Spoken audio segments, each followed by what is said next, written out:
we ask that you please rise and remove your hats as the New York State Police Troop E, Zone 3 presents our nation's colors. Please remain standing as Reverend David Fife of Bentley Creek Wesleyan Church offers today's invocation. Let us pray. Thank you, O Lord, for the wonderful weather that you provided for this year's running of the Zippo 200 at the Glen. We ask your blessing upon this race. Place your hand of protection upon each driver, course worker, and crew member. Grant us a safe race, O Lord, and help us to remember that all good things come from you. Amen. Here to honor America with the singing of our national anthem, please welcome Nashville recording artist Preston James, accompanied by Kevin Gallagher from Empire Interpreting Service.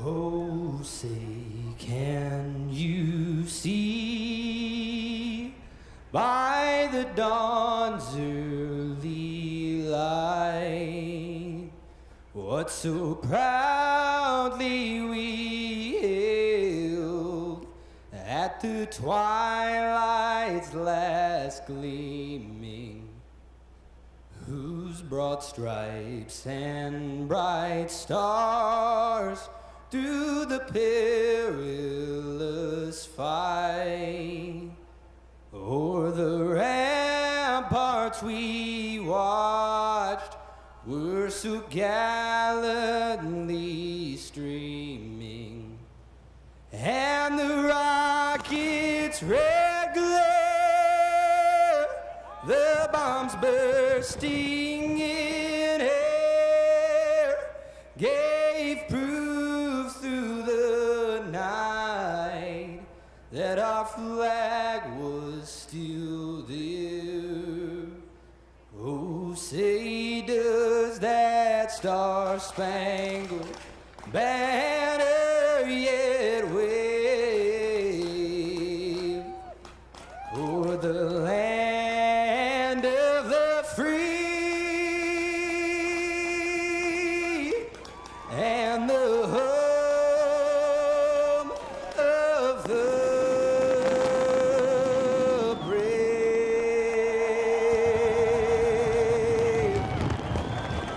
Let's hear it one more time for Sunday stars on the front row, the Xfinity regulars trying to dethrone the Giants, all surrounded by the biggest party in upstate New York. The command to fire the engines at the Glen is next.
Road course racing from Watkins Glen.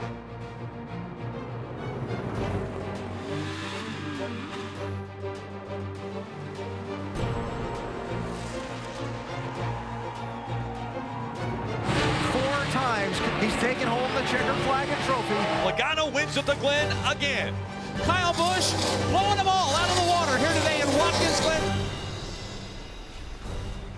It's NASCAR Xfinity Series racing from Watkins Glen International, the Zippo 200. So many things come into play when you come to a road course, so many different storylines. For some of those, we go down to pit road and Dave Burns.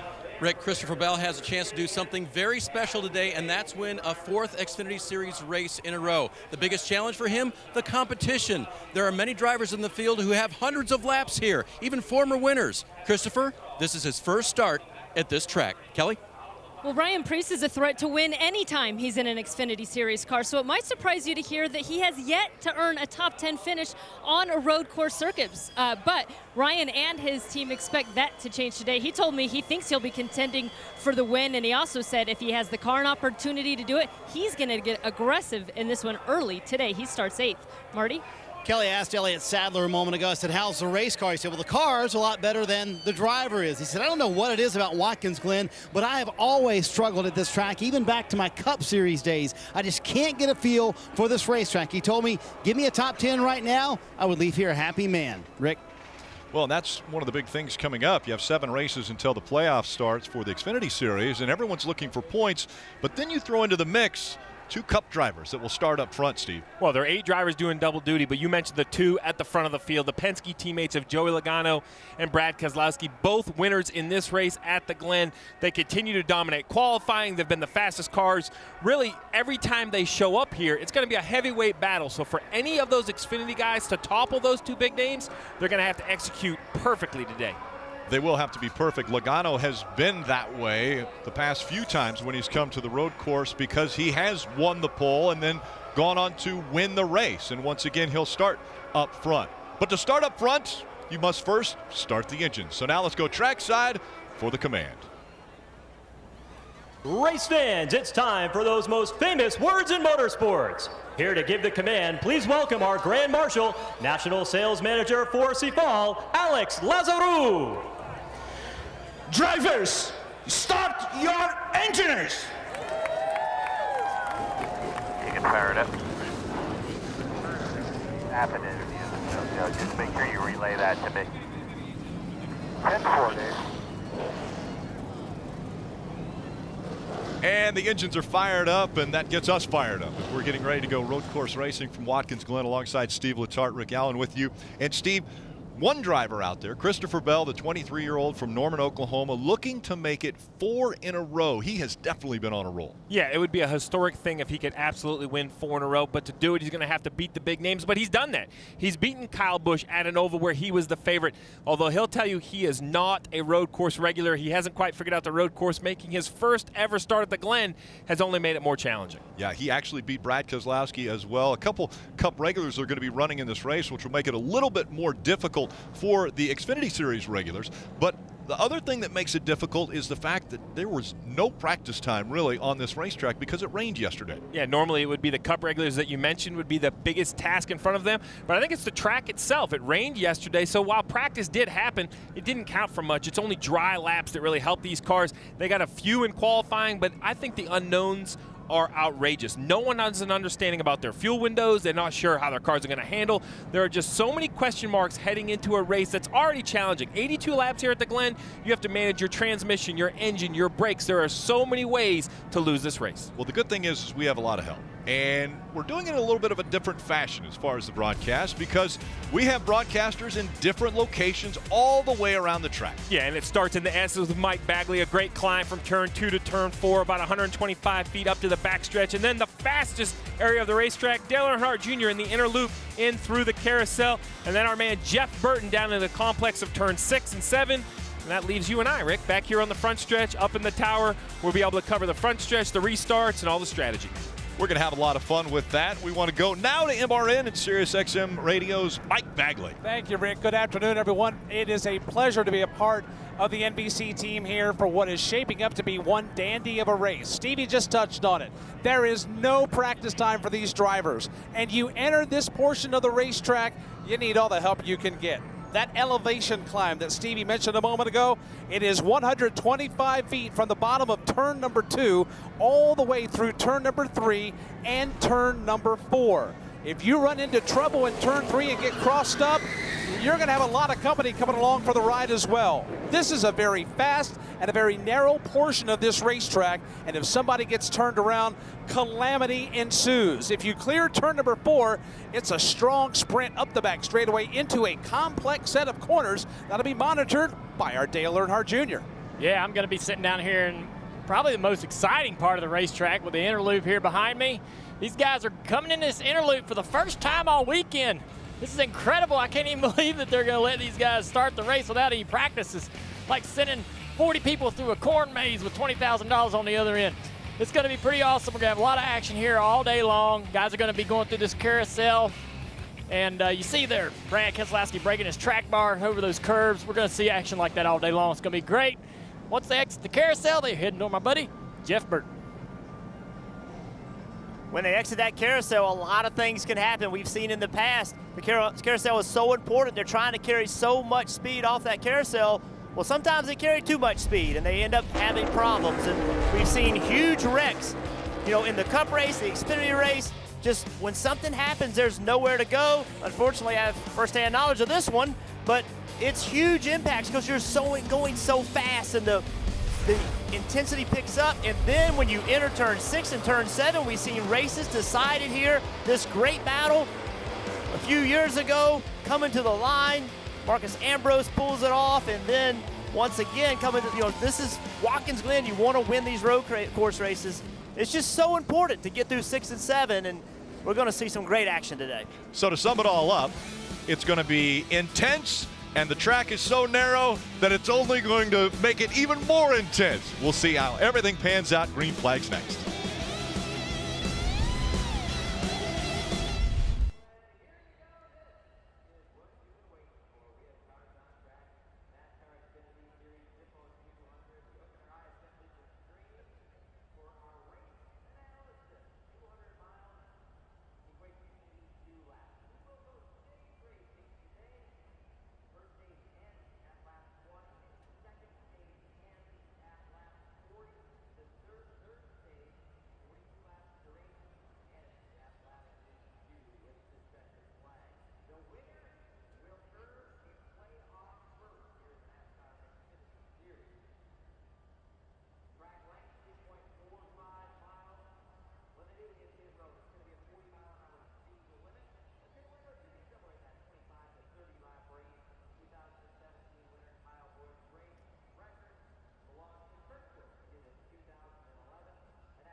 NASCAR on NBC is brought to you by Credit One Bank, the credit card perfect for everyday purchases.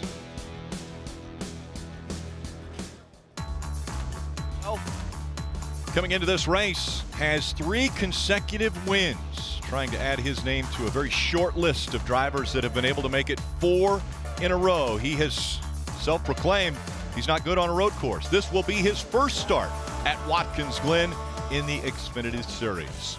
We take a look at the starting lineup. Joey Logano, Brad Keselowski, 2 Penske drivers will be making up row number 1. Kyle Larson, A.J. Allmendinger, both very strong at this racetrack. A.J. Allmendinger especially, though he hasn't won in the Xfinity Series here at Watkins Glen. A pair of RCR teammates in row 3 there. Daniel Hemrick, Austin Dillon, Ryan Truex, and Ryan Preece will make up row 4. Back there behind them at 5, Aric Almirola and Justin Allgaier fighting for a championship. Christopher Bell and Cole Custard will start in row 6. Let's see if we can dial in Christopher Bell. All right, let's give him a shot here. Hey, Christopher, this is NBC up here. Steve Letarte in the NBC booth. You got a copy on us? I can't hear that, whoever that is. We may give him a little bit of time. This place is so big that it's hard for even the radios to transmit, so he's over on the back side of the racetrack. He'll get a little bit closer to us. We'll give it one more shot here. Okay, I got that, Frank, but it was pretty staticky as well. Hey, Christopher, Steve Letarte here up at the NBC booth. You got a copy, bud? And that's not a good sign. Never a good sign. You got me right there, Christopher? Yeah, I got you right there. He's talking to crew chief as well as spotters, and there are different spotters located around the racetrack, so some of them can talk to him. Obviously, we're having a little bit of difficulty being able to touch base with him. Yeah, even as a crew chief on the front stretch, I would only be able to talk to my driver just on the front stretch. You'd have to relay things from spotter to spotter. Let's check in with the pits one more time before we go back to green racing. And we start with Dave. Rick, I hear you crystal clear, even though the cars are going by on the front straight this time. Speaking of communication, that's one thing that Daniel Hemrick and his crew chief, Danny Stockman Jr., have really gotten a handle on in a year's time. Last year, it was their first road course race at Watkins Glen. Since then, Daniel's improved as a driver, and their communication, when they can hear each other over the radio, has improved a ton, Kelly.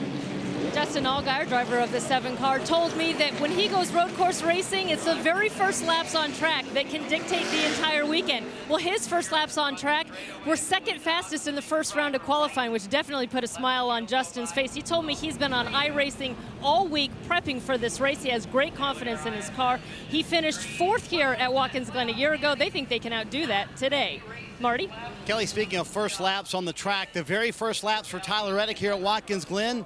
Today in qualifying, he said, I'm not a very good road course racer, I admit that, and I'm a visual learner. My plan was in practice yesterday was to follow my old boss, Brad Keselowski, around the track, learn from him. Well, it rained out yesterday, so he was going to follow Elliott Sadler in qualifying today. He wound up spinning. He will start 27th this afternoon. He told me the #1 key today for our 9 team, survival. Just finish this race, Rick. Thanks, Marty. And we're riding along with a few different drivers. We know that we can ride along with Christopher Bell, even though we can't talk to him. He is carrying the Sunoco onboard camera, has a camera that looks back at him on the driver's side, and then also a side camera that will give us a great perspective as he's running side by side with other competitors. Yeah, get close to those Armco as well. Ryan Preece has the Toyota onboard camera, and he has what I think is the coolest shot here at the road courses, because it's the busiest area, and it's the foot cam. He's going to be working these pedals all day long here at the Glen. Also, we're going to be riding along with Ryan Truex, and he has the leaf filter onboard camera, and he also has this, the helmet cam. We are riding right on his helmet, so a great perspective of what the driver sees. Well, great perspective. There's nothing better than on the front row. Brad Keselowski has the Ford Performance onboard camera, and we have this shot right here, the reverse camera angle, looking back at Brad in his office doing work. You're going to see him shifting and turning, and it's a busy track, 7 corners around this fast road course. Speaking of busy, you mentioned it earlier, strategy comes into play when you come to the road course. Break down this race for us. Well, when you talk about Watkins Glen, we've mentioned it, 7-turn road course, a little under 2.5 miles, 82 laps will make up the event today, just over 200 miles. first stage and second stage, both 20 laps long. And that final stage will be 42 laps long for 82 laps total. Fuel window 33 to 35 laps. And the lights are off on the pace car as they make the left-hander through 6 and come out of turn 7. Now, the field in the hands of the 12 and 22. Joey Logano, Brad Keselowski. Joey Logano in the 22, Brad Keselowski in the 12, making up row number 1 as we get ready for the Zippo 200 at the Glen. Green flag in the air. 2 by 2, they dive down into turn number 1, that downhill into the right-hander. And as they go through there, the 22 of Joey Logano squirts out to the front as he heads up to the S's. They're stacked up behind him. Brad Keselowski will find his way through to the number 2 position in the 12 car. Kyle Larson falls in line in 3rd. Running into 4th position is A.J. Allmendinger. Daniel Hemrick as well. They are the top 5 as they exit turn 4 for the first time. The whole field coming down the back straightaway into the inner loop for the first time all weekend. It'll be interesting to see if the whole field can get through here without incident. So far, so good for the front runners as the rest of the field starts to train through the inner loop, single file, going through the carousel. The 23 of Allmendinger goes wide, regains position as they exit. And this is a place where they're going to try to start, understand where their car can get somebody, take advantage of them, outbrake them into turn 6. No one aggressive up to the front, but right here a battle. So a little bit of wheel hop on corner entry for Elliott Sadler right next to Christopher Bell. Now they're side by side into 7. Bell wisely gives the spot up. Elliott Sadler has the advantage just in front of the 20 of Christopher Bell. Again, Bell trying to make it 4 wins in a row in the Xfinity Series as those two now have gone nose to tail, diving into turn number 1. And again, everyone chasing Joey Logano and Brad Keselowski. Watching Christopher Bell running right into 13th position right now. He gave up a spot to Elliott Sadler. Right behind him, it's Matt Tifft in the number 2 car. They make the climb up to the S's, turns 2, 3, and 4. Bell's got a little real estate now to call his own, but he's got some ground to make up to catch Elliott Sadler in what would be a battle for the number 12 position. All these guys going in the inner loop, starting to gain some experience and understanding of what kind of grip they have, what kind of braking they have in their cars. Charging this corner, see dust coming up in the air as these guys are clipping the aprons and clipping the curbs and actually getting into the grass. Everybody gets through there pretty good, in good shape. We've got some guys in the back of the field sliding around, getting off course, but resume. How about that 51 of Jeremy Clement taking it to these big teams? He does not drive for a big race team. He drives for his own team and taking it to him. An RCR car in front and a Roush car behind, doing a great job early in this race. Jeremy Clements currently in the 15th position. Clements, the 33-year-old out of Spartanburg, South Carolina, trying to grab another spot. Looking to the inside, everyone trying to outbrake their competitors as they go into 1. That downhill, almost a sensation of losing your stomach coming up in the air when you go down that hill into turn number 1. But then they have to climb aggressively up as they turn into turn 2. Jeremy Clements putting the full court press on Matt Tifft while as they work their way up to the top of the hill. Clements is going to chop off a car length, maybe 2. But here's Tifft. He'll slide out in front of Clements now by at least 3 car lengths as they start to stretch things out on the backstretch. Real impressive run so far by Jeremy Clement as he gets down in the braking zone of the inner loop, using all the curb, runs a good tight center in the inner loop. The car seems to be driving really well. Seen him have great success on the road courses in the past. It's no fluke as you see it here today again. He starts to close ground on Tifft. That corner right there, the right-hander we call the carousel. It's so important to get speed off of there to carry you through the back straightaway where I am so you can try to outbrake someone. Outbraking is a huge tool on road courses. Right there you can see he just cannot carry enough speed on the carousel to gain on him. So now he's going to try to outbrake him into 7. Try to beat him into turn 1. Rick, Jeff mentioned it. The key to Watkins Glen, momentum. Connect the corners with long straightaways. A mistake, if it's made, will cost you down the entire straightaway. So far, the 2 of Matt Tifft is doing a nice job holding off Jeremy Clements. Matt Tift's mirrors are filled with Jeremy Clements as they leave turn 1. That downhill run continues to turn 2. They hang the right-hander. Jeremy Clements, while not applying full court pressure, he is definitely letting Matt Tiff know that he's there. 1 car length now, 2 car lengths separate those two as they battle for a spot just outside of the top 10. Clement was able to keep it a little closer through the S's that time as they go into the inner loop. In the braking zone, he doesn't have enough position to make a pass or challenge the position. He's staying real close to Tiff. They work into the carousel here. Tiff starts to put a little gap between them, put a little time between them. But right on exit, see a little bit of a good run by Clements through the center there. Tiff getting a little loose on corner exit. Using all of the racetrack and then some. That's what you have to do here. What's difficult right now is these guys didn't get any practice yesterday like we talked about, and with a car in front of you like you see right here, it's hard to see your racetracks. You're trying to hit your marks, but this is really the first time you've dealt with traffic. So early in the race, they're trying to figure out where their marks are and what their car did. Trouble in front of us. Trouble, hard impact in the wall right in front of me. That's the 78 of Tommy Joe Martins. He is into the tire barrier. And green flag still on the racetrack as he's completely off of the racetrack, and now the caution does come out. Floorboard just out of nowhere. I pumped it up. And the safety crew gets to him. He has the window net down. Yeah, it happens. He's right below me, hard into the barrier. And he got into the wall. We'll get a replay here in just a moment. So you can see he's already in the wall. Well, he had some kind of a problem. He ended up turning right and got into the wall and just kind of carried that wall all the way around. Stopped directly under where we are. Maybe we can go back and listen to that radio transmission. It sounded like he was giving an indication of what happened. Yeah, Jeff, it sounded like he was talking about pumping the brake pedal and going to the floor, and that's what it looks like, that he had. I won't say no brakes because there's some tire marks, perhaps lost either the front or the rear brakes, Jeff, and that's why he just couldn't slow down enough. Well, and I tell you something else, you know. Lost brakes, just no brakes.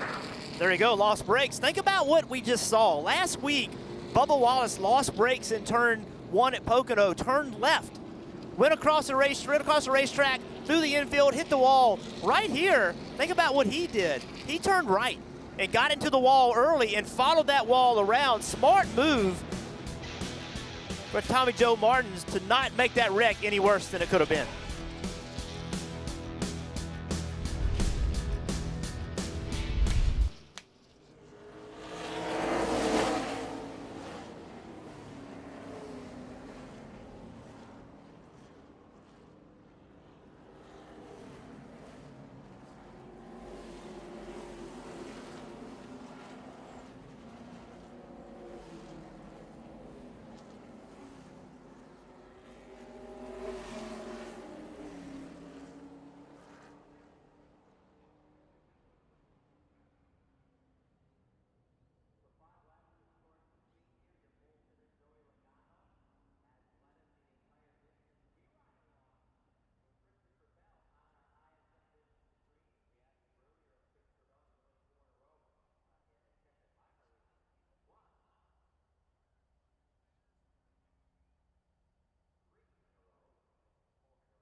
NASCAR Drive, that is your live race day companion. You never miss a lap with NASCAR Drive. Visit NASCAR.com/drive or download the NASCAR mobile app today.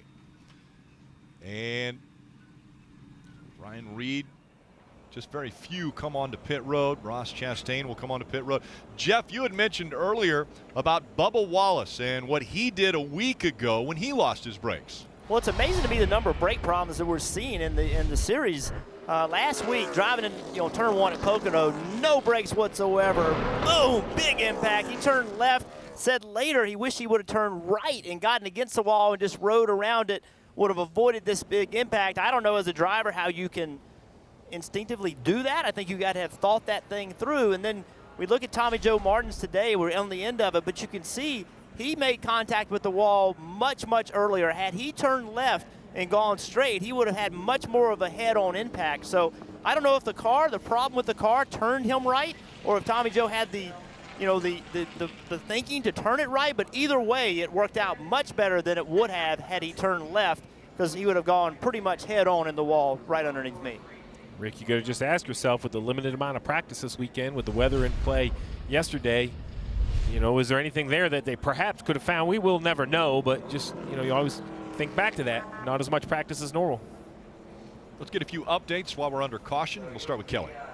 Rick, before that caution came out, we saw that great battle between Matt Tifft and the two trying to hold off Jeremy Clements in that 51 wheel. And I talked to Matt Tifft about his road course racing. He said last year here at the Glen, it took him until about 20 laps to go in the race before he ever kind of turned a corner or hit a stride. And he had even run a K&N race earlier that day. He said the biggest thing for him was timing. He need to realize that you got to set up a pass a turn or two before the point where you actually want to make that pass, he said. But once he kind of shifted his mindset, things got much better. He feels much more comfortable this time around. Dave?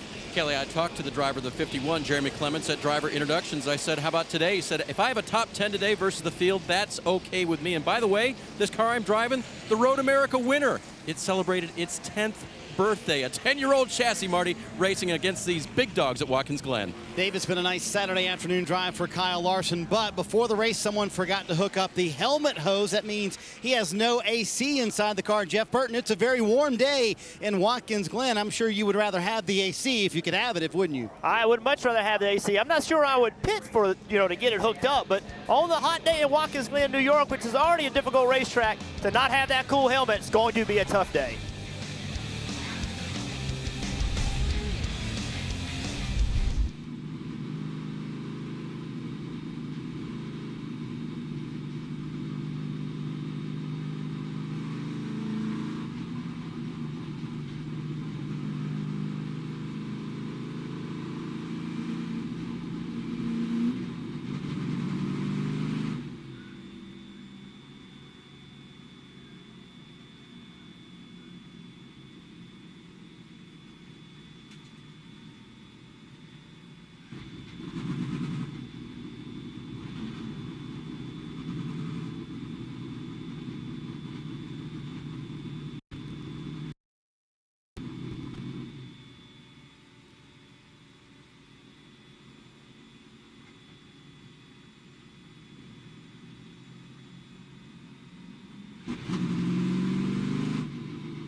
Their flight disappeared 5 years ago. Today, it landed, and they haven't aged a day. From executive producer Robert Zemeckis, Manifest, Mondays this fall on NBC. Marty. Hey, Rick, let's throw something else into the mix. There appears to be rain heading towards Watkins Glen. It was supposed to be a very clear day. And 4 teams in my area, yes, those are rain tires, have pulled their rain tires from their allotment. Now, NASCAR has to say it is a, quote, wet race to be able to put on the rain tires, but these teams are getting ready as if NASCAR and the rain is going to get here, and NASCAR would allow them to put on these rain tires. That would throw an interesting thing into the mix, wouldn't it, Steve, with rain tires going on here at Watkins Glen? Oh, yeah. I mean, we talked about it. Well, this is a good look. You're going to see the cell kind of build as it gets closer right there. A couple rings in towards the racetrack. Yeah, that would be man, that would give me a headache just thinking about these poor guys that have to make adjustments for the rain. That's the interesting thing. We're talking about rain tires. We're not talking about having to get to a certain point. Side by side, Keselowski, Logano. And a great start for Joey Logano once again on the inside in the 22. Moving up on the outside, here comes the 12. Brad Keselowski challenging for that top spot as they head up into turn 2. Teammates battling for the lead here at Watkins Glen. Logano will slip through. He'll go to the top of the leaderboard. Brad Keselowski hot to trot on his back bumper. They've got a 3-car length advantage over Kyle Larson with A.J. Allmendinger and Daniel Hemrick in tow. But the battle for the lead is headed to the inner loop. Keselowski, is he close enough to make a challenge? No, he won't. He'll be able to go into the inner loop behind his teammate. They all fish in there pretty much single file until we get back here in the back of the pack. See all those guys trying to negotiate that inner loop. Some side-by-side action through there as we go into the carousel. Everybody getting through pretty clean.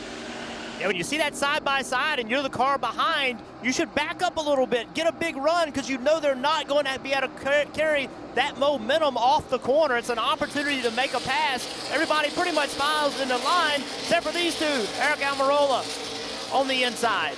And Ryan Preece on the outside. Almirola is going to take the spot away from Ryan Preece as they come out of 7. Heading down the front stretch, right in front of the grandstands. Overcast day, making it a little bit nicer now for the fans here in attendance.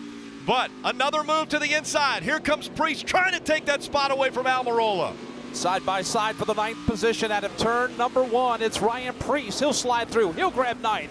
Almirola falls to 10th. Double wide up to the S's. Cole Custard to the inside, hooking the curves across the nose of Elliott Sadler. That allows Matt Tipp to close in, and also Christopher Bell will close in to make that a 4-man fight for that spot. Here's an incredible opportunity for these guys into the inner loop to challenge for position in the braking zone. You see how backed up they got behind Cole Custard up through the S's. He's got this whole field here stacked up into the carousel. Inside of Bell's car here as he tries to get through the carousel and try to figure out a way to get a run on this car in front of him on corner exit. He's able to get the power down, but gain no ground. It's really difficult to get a run out of the carousel there. We go down into turn 6.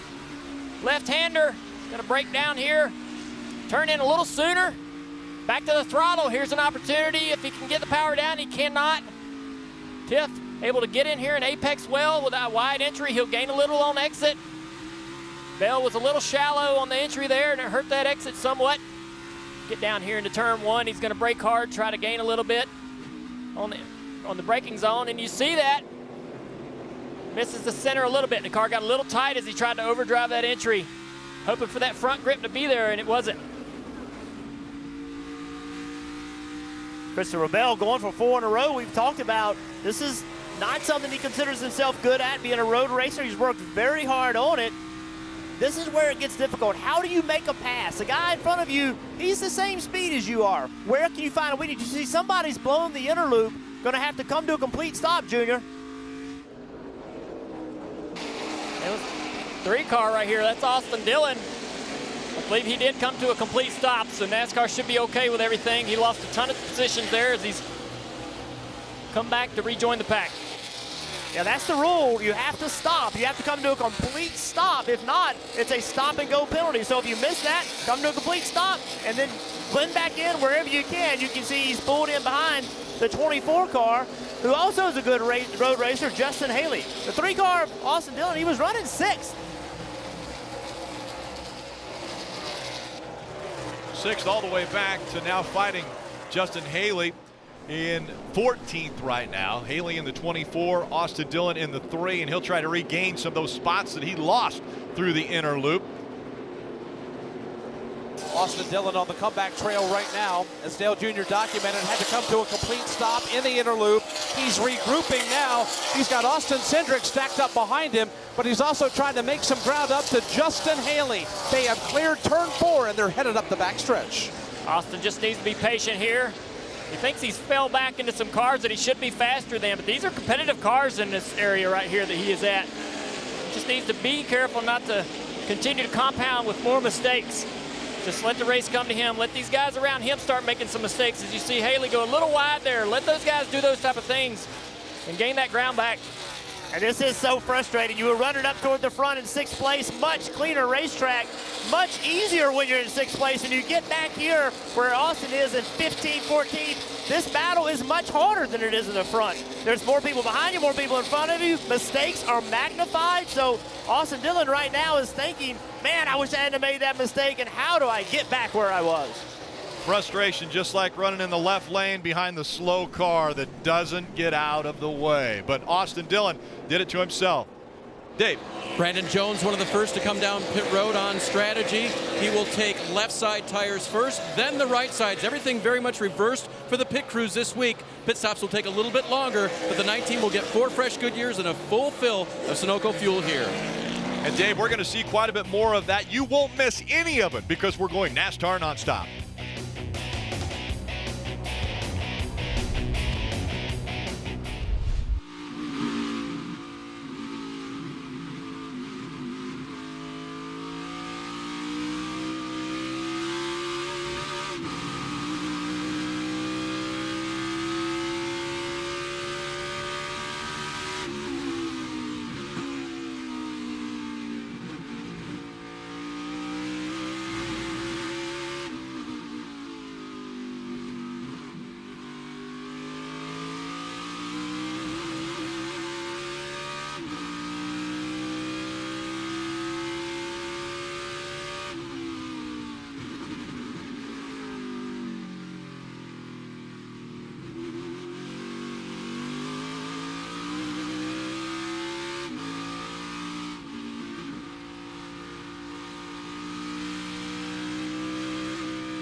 You can catch all the action of NASCAR on NBC with the NBC Sports app. It allows you to get closer with alternate camera angles. There's driver stats, track information. You get it anytime, anywhere. That's the NBC Sports app.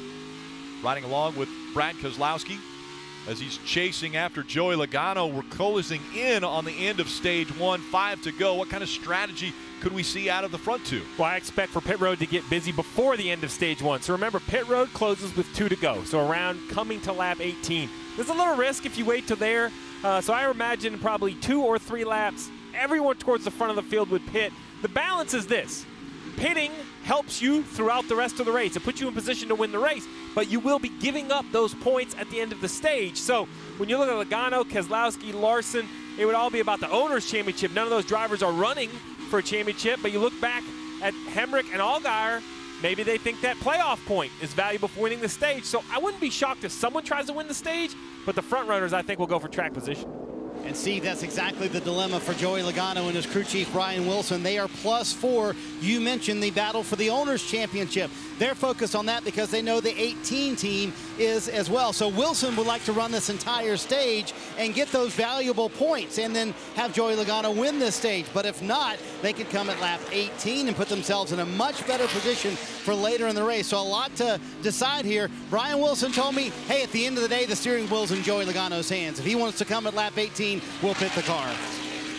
Green flag pit stops are cycling through. We've seen a few on pit road. One of those being the 5 of Mike Lynette. He came onto pit road. We're also now seeing Christopher Bell in the 20 on pit road. Rick, he'll give up 13th position to come for 4 fresh Goodyear tires and a fill of Sunoco fuel. He said he was struggling on the exit of the corners. Lateral grip in the carousel is what he would like more of. You see, one thing about Watkins Glen, as we've said it a couple times, the driver is not close to pit wall, the opposite. So the right side of the car closest to the pit box, that's just one more thing that makes it more complicated for the pit crews. I had mentioned the 5 of Michael Lynette was on pit road. He actually had a pit road violation. He drove through too many pit boxes, so he had to do a drive-through penalty. And some of that can be because of his positioning. On the left side of the car, the right front corner would be the one that goes through too many pit boxes. Just one more of these details we're going to continue to talk about. Very close between the 22 of Joey Logano and the 12 of Brad Keselowski. Less than a car length separating the top 2 as they go through 1. Watching this battle for the lead head downhill. Brad Keselowski has caught Joey Logano. The question is, what can he do with him? In turn 2, they both start the climb up to the S's. Here they come now across the short chute, headed to turn 4. Marty? Fact man, the crew chief Chad Norris for AJ Allmendinger told me, he said, we've got to do something different than the Team Penske cars. So here they are, pitting a lap earlier. They did the right sides first, then the left sides for AJ Allmendinger, who said he was 2 free. That's a heck of a battle for the lead, Kelly. We saw the 98 of Aric Almirola also come down pit road. He said his car's just been a little bit too loose, but they've seemed pretty happy with his lap times. Jeff, coming at you, you've got a pretty good battle here as they're coming up on 2 laps to go. Matt Tiff coming off of pit road now. Yeah, these strategies will be interesting to see how all this works out, Marty. Elliott Sadler just leaving pit road said he was way too free, especially in the left-handers. And the Team Penske cars coming down pit road. There you see Brad Keselowski committing to pit road here. His teammate Joey Logano also going to come down here at lap 18. So they decided, let's forego those owner points they were worried about, and let's come down pit road and get fresh tires here. Marty, I think Logano stayed out. He stayed out on the racetrack, so it's just Brad Keselowski that came onto pit road. And Logano coming on or staying out on the racetrack means that pit road will close the second that he went across the start-finish line. So anybody that would come now, pit road is actually closed. And good call, Keselowski here on pit road. He said his car was just a little too free on exit, and there's Brandon Jones in the wall. Brandon Jones spinning out of the inner loop. Somehow or another, that's really interesting. A real odd way to spin out of that corner, but little contact with the left side of the car, particularly the left front fender as he carries on. And they stay green. Hey, let's take a look and see what happened here. See how this happened coming out of the inner loop. So just loses the back in the center of the corner. Throttles up just a little bit there. A little bit of contact with the tire wall, not too bad. Still, that's going to cost him a little bit of time today. We got another accident in the same area. This time Austin Cindric in the 60 is around. No caution again. This time less contact, it looks like, with his car. Let's take a look and see how this happened. Looks like he's got some donuts. Maybe that's part of this. Oh, I don't know if he got any help there. We see it a little bit late, but no contact. He'll get righted, carry on, lose a little track time, but no issue. And while all of that is going on, Joey Logano, who stayed out on the racetrack, out in front of the field. Kyle Larson running second. Joey Logano in the 22 coming through the inner loop for the final time in this stage. And that's a tough break for the 16 of Ryan Reed. He's going a lap down. He tried to pit before the end of the stage, and unfortunately for him, he was just a little bit too slow and is going to lose a lap to the 22 of Logano. Logano into turn 6 for the final time in this stage. And not a lot of pressure coming from Kyle Larson behind him in the 42. Enough distance there that Joey Logano will comfortably make his way through 7 and see the green and white checkered flag as Logano claims his 3rd stage win this season.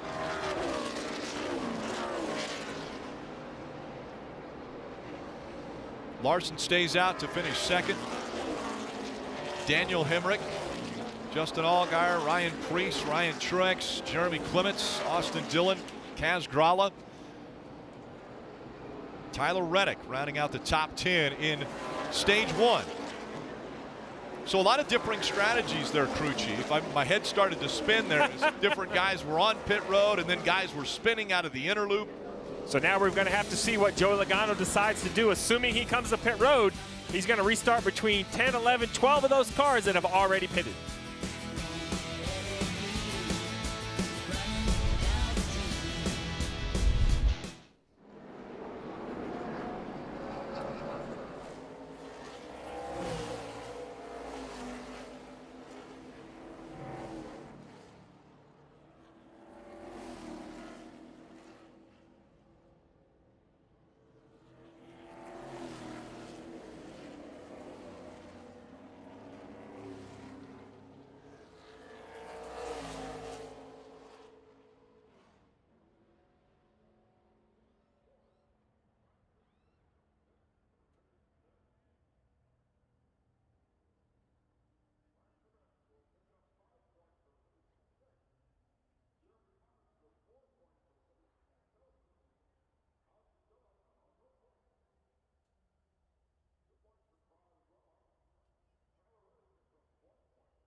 And Joey Logano, again winning stage 1 for the Xfinity Series Zippo 200 at the Glen. And waiting for pit road to open so that they can come onto pit road and do their servicing. Those that stayed out, again, some came to pit road a little earlier, playing a little bit of strategy, like Brad Keselowski, currently scored in the 13th position. He was on pit road with 3 laps to go. Joey Logano from the same organization decided a different strategy. He stays out and gets the stage win. Kyle Larson also right behind him, doing the same strategy. And we saw the 16 of Ryan Reed, who's currently 3rd in line. He got put a lap down late in that run. And so Ryan Reed currently scored 30th, but he is the first car scored a lap down, which when the caution comes out, the free pass is handed out to the car who is the highest scored lap down car, which would be Ryan Reed. So he will be able to get his lap back. And now the field making their way onto pit road, again led by Joey Logano. Dave. Rick, as you know, NASCAR ovals are run in a counterclockwise direction. Watkins Glen, clockwise. So everything the pit crews are doing are against what they normally do. They're taking their time, they're talking to themselves, they're double checking everything they're taking with them and what adjustments they're making, including for the 21 of Hemrick. Marty. Dave, Kyle Larson was kind of forced into this strategy because they did leave that hose off at the very beginning of the day. You can see Chris Haymaker, he's on the driver's side of the car. He's inserting that hose right now. They've already done that, going to make some changes for a car that's too tight in turn 2. Bottom of the screen, Joey Logano with his cut pit crew. They changed the tires on the right side first, then coming to the left side for him. He said he's loose early in the run, but needs more turn later in the run. Logano going to hold serve here on pit road, but of course those guys who pitted earlier, Rick, will now stay out. All about track position here at Watkins Glen. A gain by Justin Allgaier. He gets a spot, and Daniel Hemrick loses one on pit road.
NASCAR on NBC is brought to you by Toyota.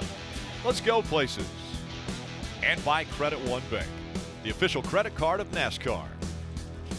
A lot of people taking advantage of coming out here to the Glen. Tickets still available for next week in Michigan International Speedway. Great camping. There's affordable adult ticket prices, special kids pricing, and free parking. What better than head out to Michigan for that one? NASCAR.com/tickets, where your tickets are available today. And Mike Bagley, I know that we asked you to come and call the S's, but I also hear that you might know a little bit about meteorology. Yep, I sure do. You know, we poked fun at Jeff Burton earlier today for having an umbrella out there with him in turn 6. Well, looks like Mom Nature's getting ready to make an appearance here at Watkins Glen. There's a huge rainstorm just off turn number 1, known as the 90 here at Watkins Glen. It is pressing on this racetrack. We've been watching this move in for the last 10, 15 minutes or so.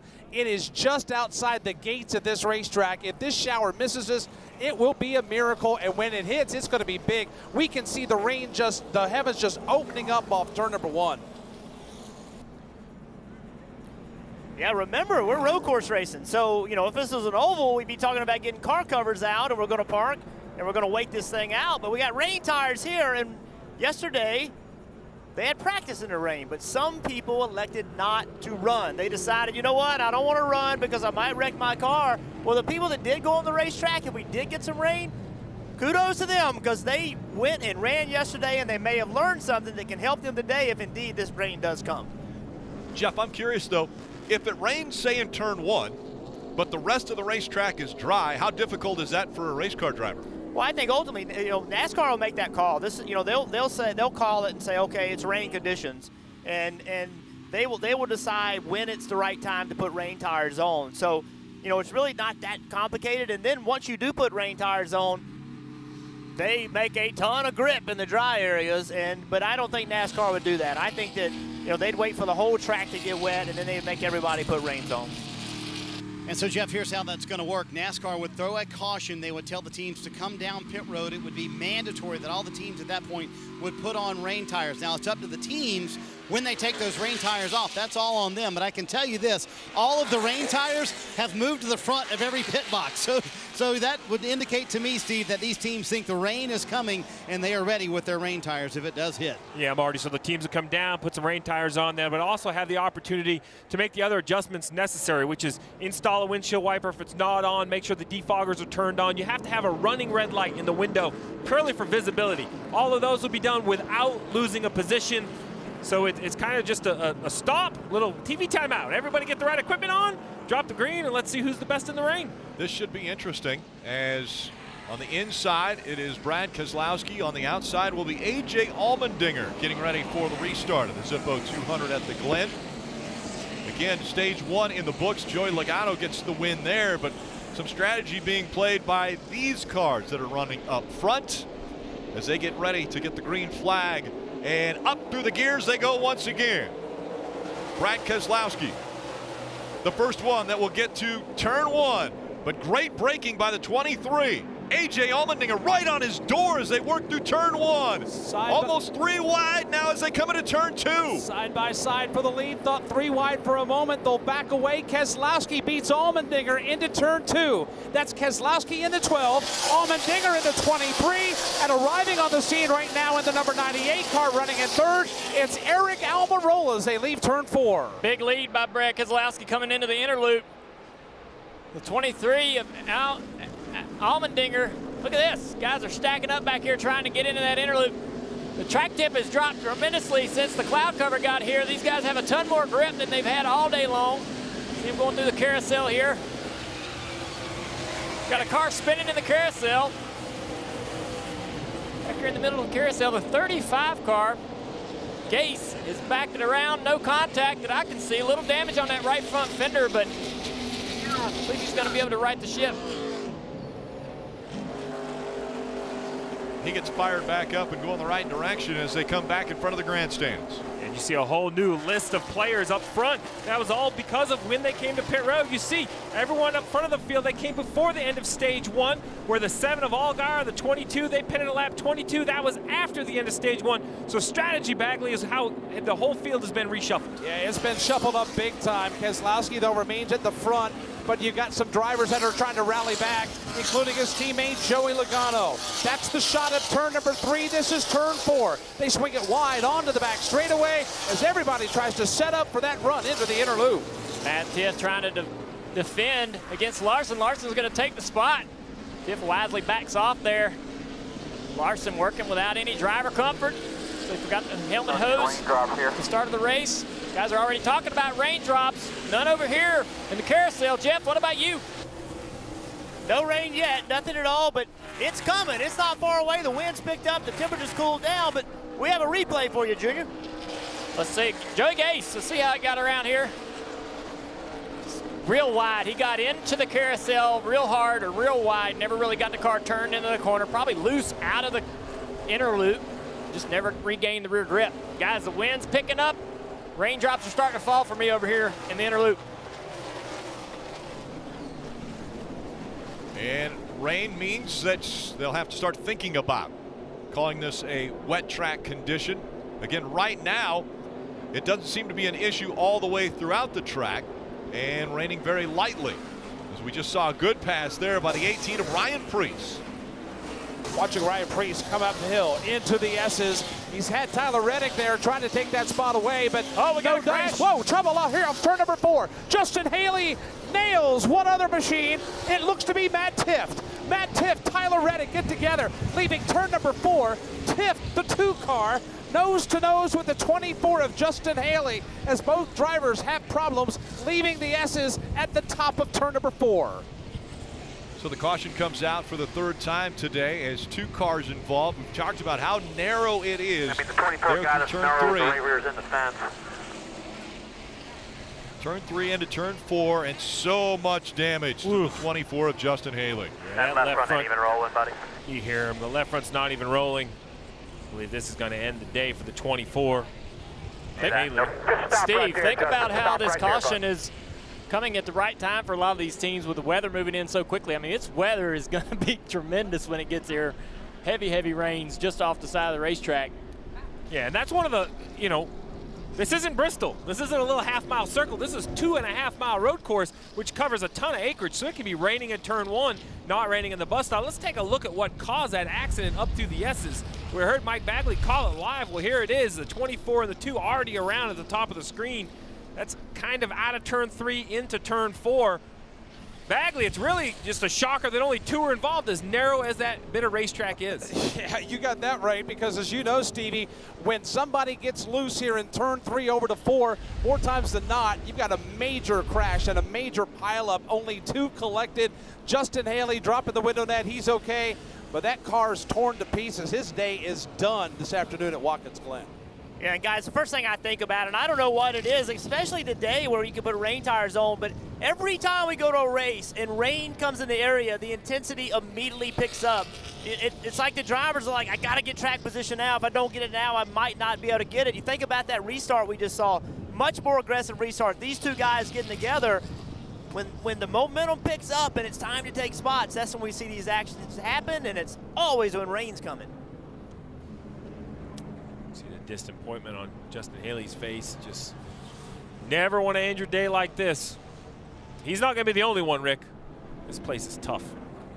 Very tough. 2 cars out after their crash in turn 3.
Back here at the Glen in the middle of stage 2. 12 laps to go in this stage. Currently under yellow for an accident between Tift and Justin Haley up through the S's. And we're on board with Christopher Bell, who we talked about all weekend long, Rick, right? This young man was going for 4 in a row, still has a chance, currently in the 20th position, but he's back in 20th because of a penalty on his pit stop. So let's go back and take a look at Christopher's pit stop. This was under green, so the car's frozen right here. You see his pit stop. So you see the gas man has his feet on the ground, and this tire carrier has his feet on the ground. In my mind, that is the gas man and the guy performing 2 tasks. He has 2 tires in his thing. I don't understand the penalty. NASCAR's complaint is that the tire carrier is too far into the pit stall. We asked this morning to clarify this, and we were told that they're allowed to leave the pit stall when the car's approaching. Right. So now you see the 20 approach in, and you see how he's in the middle of the pit box. In my mind, this is a judgment call. This does not seem very clear to me at all. They're calling that tire carrier too far into the stall. That's the penalty for the 20. That'd be frustrating me if I was a crew chief. I'd want to understand what exactly I'm allowed to do, because I thought it was fine. This is the rest of the pit stop. You know, we talked about the backwards pit stops. Everybody's a little anxious to get over there. Maybe a step or 2 more than he normally is, but I don't see that black and white in the rules. This is something that NASCAR, in my mind, is going to have to clear up to these teams. As long as they call it that way for everyone, I have less of an issue with it, but I would love to know going into the race. I don't want to find out on the first pit stop that you can't be 2 steps away from the wall. Either way, though, as I mentioned, he's in 20th. So with 54 to go, he still has time to recover. It hasn't taken him out of the race completely, but it's just one more hurdle for the driver of the 20. And, of course, the variable of rain coming into play now as you start to see some of the drops on the camera lenses, and guys throughout around the racetrack, Dale Earnhardt Jr., Jeff Burton, Mike Bagley, all talking about raindrops as the rain picks up now. And this is on the front stretch as they're coming right in front of pit road. And while the rain continues to come down, somebody who was doing a rain dance earlier, Rutledge Wood. Where are you, Rutledge? Rick, I'm actually in Victory Lane. I'm very thankful that my best friend Kyle Petty stole this umbrella from his dad, Richard. And we're here looking at this on-track Toyota car, the Camry, of course. Now, guys, one big difference you see, our car right here does not have a front windshield on it, but this is one of the tracks as a road course that the teams can. Guys, the question is, Steve, as a crew chief, you know, sometimes people put a windshield wiper on that's actually functional, and then some teams you sort of have a windshield wiper, but it never actually moves. Is it true that it can do a little something for aero if you don't need it for rain? Yeah, so basically Rutledge NASCAR says, hey, be prepared for rain. So the crew chief said, well, that means I'm allowed to run a windshield wiper. Well, let's put that in the wind tunnel, and they have found a little bit of downforce. These cars are not designed very well aerodynamically to turn to the right. Well, Watkins Glen is a heavy right-hander turn road course, so you put that windshield wiper on, help a little downforce, and be ready for the rain, which in this situation, look, they're already prepared. They're ahead of time. The big thing is you mentioned, hey, what happens if it's wet in one corner versus the other? So, Rick, from what I understand, this is a decision that NASCAR makes with Goodyear. So they don't want a split track. The tire doesn't really handle that. It needs to be either completely wet or completely dry. From what I can see down here in turn 1, it looks to be completely wet. We'll have to see about the rest of the racetrack. Yeah, it is raining, I believe, all throughout the track now. Started back with Dale Earnhardt Jr. back in the inner loop, and now it has pretty much engulfed the entire just under 2.5 mile road course. So basically NASCAR will bring everyone to pit road and deem it a wet condition. That then enacts no one loses positions as long as you don't add fuel, you don't do everything. You just get your car ready for wet competition and you go back out. This is something NASCAR's worked very hard with Goodyear to try to continue the races so we don't have to sit here and wait for the track to dry. But you see much drier, I mean, it's not dry, but it's drier in the carousel than it is over here where we are in turn 1. Which this is interesting now because, you know, I'll ask Jeff and Dale Jr., this is a racetrack now that's completely different. They were just out there and they were running their certain lines, and now all of a sudden you have rain and you have rain tires that go on. How do you race differently now with rain tires?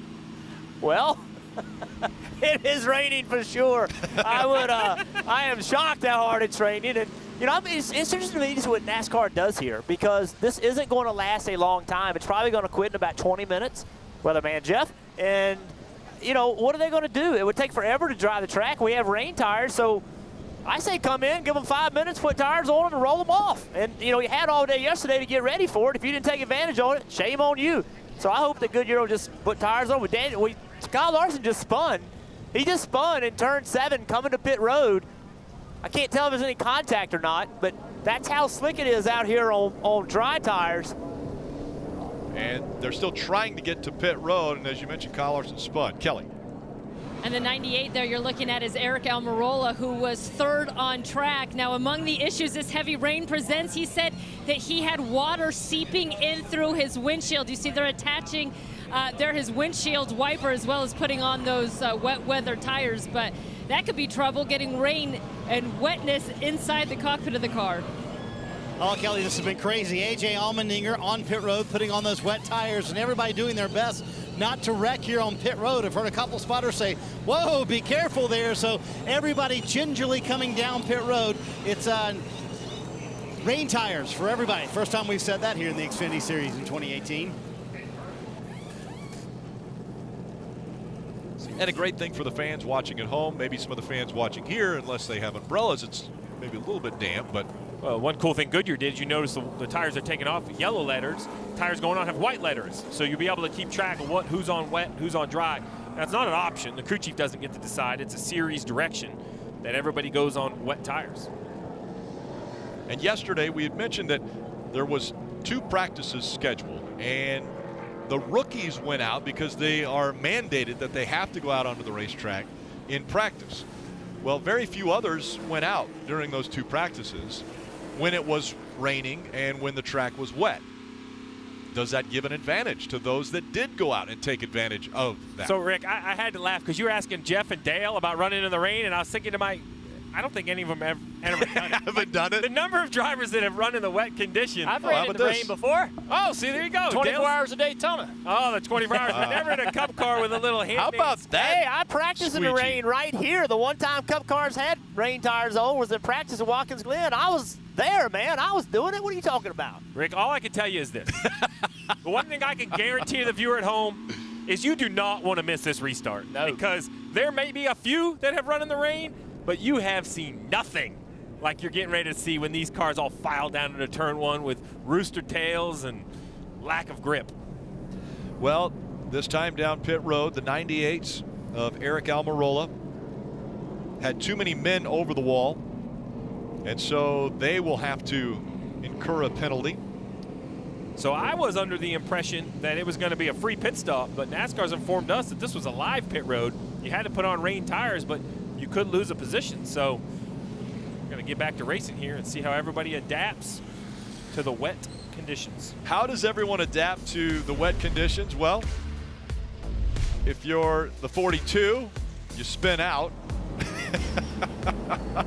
If you're the 12, you've got a squeegee inside of your car and you try to keep it dry.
Back at Watkins Glen, where it is still raining. Even if you're a Cup star like Kyle Larson, sometimes you have to get a few lessons on what it's like to drive in the rain. Kyle's never done that, so he asked his team what he should do.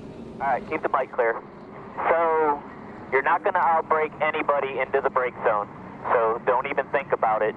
Do half to a quarter of the amount of brake that you use going in.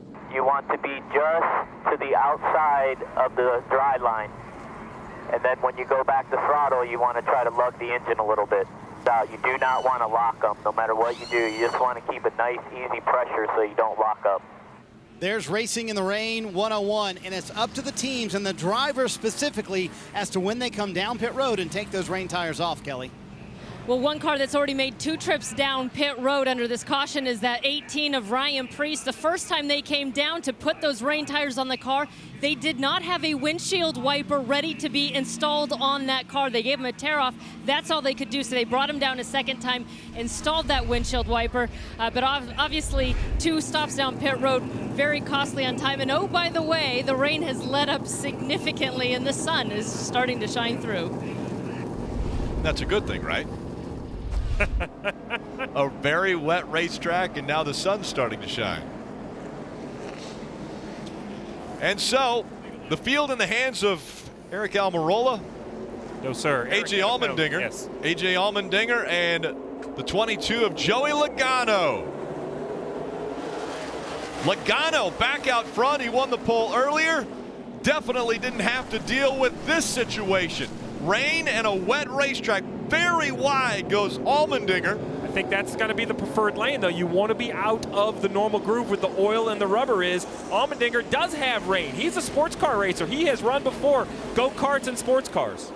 And he has the lead as he goes to the S's. Oh, and he slips now, top of turn number 3. Rooster tails flying off the back of these race cars.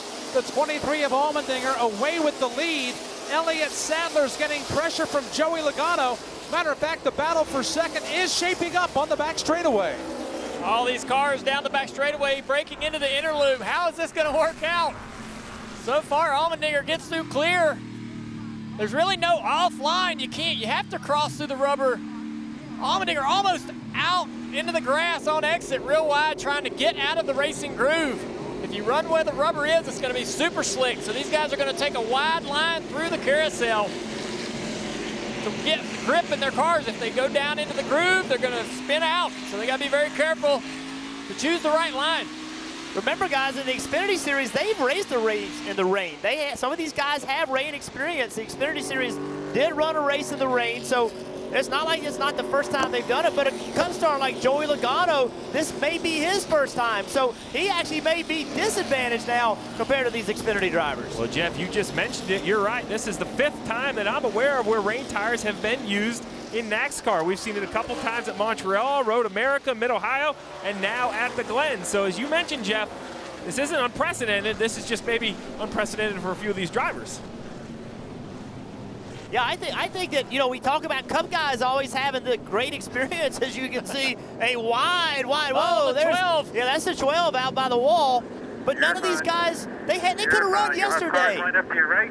Why didn't they hit the rain? Track is clear. Get up. Right here. You're all good. 3 wide. Why didn't they get on the racetrack yesterday? I don't understand it. They had a chance to learn something, and they decided not to do it. Here they are, 2 wide up the S's. You don't want to do that in the dry, much less in the rain. It was both Penske drivers that struggled through turn 1. Joey Logano lost a lot of spots, as did Brad Keselowski. Those two will be fighting to get positions back, but it seems as though Allmendinger definitely showing how good he is, not only on a road course, but also on rain tires. Allmendinger leading Allgaier by over 3 seconds now.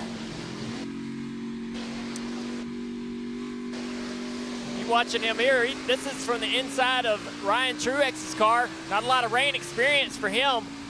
You see Larson go by on the outside, coming up to turn 6. Trying to stay offline, that's where you're going to find the most grip until the groove starts to dry up a little bit in the actual racing groove.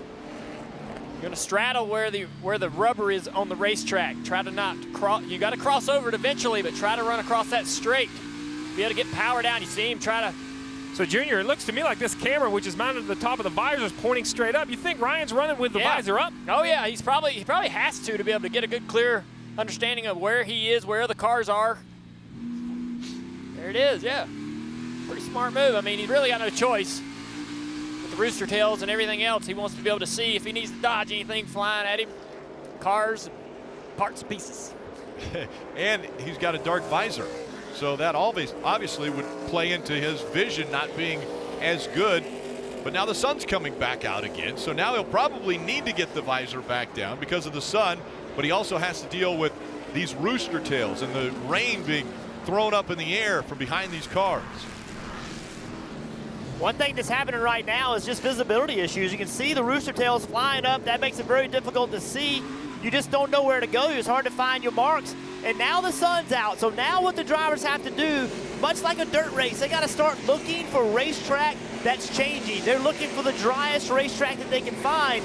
It's hard to see, but that's what you got to do is find the driest areas and run in that. This track's going to dry quickly. The groove is going to dry quickly, and that's where you're going to have to be. And then what's going to happen, Steve, is these tires, as the track starts to dry, these tires are going to wear out quickly. They are very soft rubber. They won't last long in dry conditions. So when the groove starts drying, oh, trouble. There's trouble here. Oh, no. Vinnie Miller in the 0-1 hard into the tire barriers. Very late on the brake, and they just locked up all four. Barely on the brake, and they locked up. I'm going to have to give all the competitors credit. They've done a nice job. I didn't think we would see that many laps without an issue. That looks like it's in turn one. Yes, sir. Turn one. You can see kind of the path in the wet pavement. This is Vinny's first road course start. I talked to him earlier today. He told me he went to Phoenix to the Bondurant School to learn how to set up corners. That was his biggest takeaway. They did not practice in the rain. No, I would say Phoenix is not the place to get rain practice out in the desert, but a pretty hard hit. You can see how much the tire barrier has moved. Quite a bit of damage to the tire barrier. Actually, that I'm assuming that's plastic or rubber. That sheet has come loose. And again, you mentioned it earlier, that tire barrier separated from the wall by about 20 feet. He has moved it all the way to the wall. And so running by himself right here, you see the car sideways. Definitely having trouble on braking. It's just going to go straight at this point. Oh, yeah, you see the front wheels are turned. That's how you can see the right front, and this car is not going to change direction. So you see the front tires are locked up, but the rear tires are not. Not until the bitter end. So that brings out the fourth caution of the day. This time it was for Vinnie Miller. Hard into the tires. We heard that report earlier from Marty Snyder about Kyle Larson never running in the rain. Well, he's done a nice job. He's still up in the third position. Christopher Bell is all the way up to fifth after that penalty on the pit stop. Logano also up there in the fourth position after struggling to get through turn one on the initial restart. You know, it hurts really my opinion of my driving ability to think that Kyle Larson kind of got coached over the radio. Said, so I just brake a little early and use less pressure instead of the racing groove, and he drives all the way up to third. Or I guess technically stays in third. Either way, it's better than I would have done. I always remember the fear of hydroplaning. I always said, okay, whatever you do, be very careful because hydroplaning, well, Goodyear obviously has a great rain tire here for these cars, but they're going at some, obviously very high speeds. Yeah, I was actually looking, the leader, AJ Allmendinger, was only running about 18 seconds or so off the dry pace. So that's faster than I want to go. It looks to me like they're going to red flag it. Going to do a little red flag action here, so the cars will stop. They're going to work on the tire barrier in turn number one, and while they're doing that, the cars will stop here before they get into turn 7. Well, guys, I would say that I don't envy the fact that you have been out on this course. The Bagman and the S's. Well, you called the rain and then it hit you. Yeah, and when it hit, it was big. We took a little shelter over here in the S's, and it's been fun to watch these guys navigate the rain. Now, here's going to be the interesting thing. The rain is basically stopped. The track is drying, and if you run these rain tires on dry conditions, you'll burn them up in about 3 or 4 laps. So now, as this continues to dry, you're going to start seeing drivers starting to look for wet. So this is going to be an interesting game changer right now, and it's going to be interesting to see how all this shakes out. And it's a handful when you race in the rain. We've done it at Mid-Ohio, we've done it at Road America, we've done it at Montreal here at the NASCAR Xfinity Series. And it's never pleasant for those that are looking, and I'm sure it's not pleasant for those behind the wheel as well. I don't know. I have to say that I'm a little jealous. I wish I had the opportunity to be out there in the rain with these guys and seeing what kind of interesting challenges that they have. I've never ran in the rain in a stock car, but I've done that at the 24 Hours of Daytona twice. And it's a ton of fun trying to find where the grip is on the racetrack.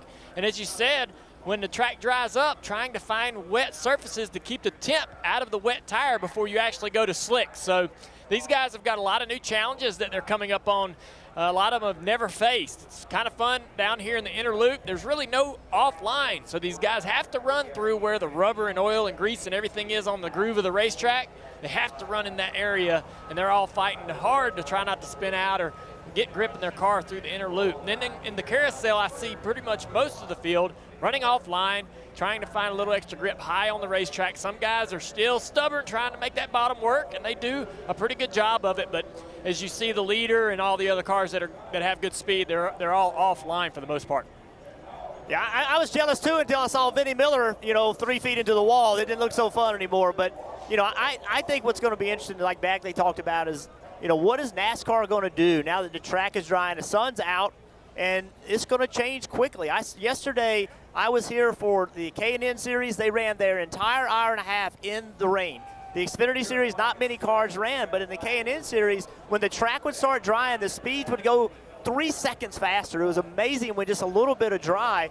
So this will be interesting to see how long they can run on this racetrack. I already can see a dry line all the way down the back straightaway. When I say dry, it's still wet, but it's not, it's not holding water. It's just damp. And that's where you're going to want to run, and that's going to dry even quicker as the cars go on it and the sun's out. So this is going to be an ever-changing racetrack over the next 30 minutes.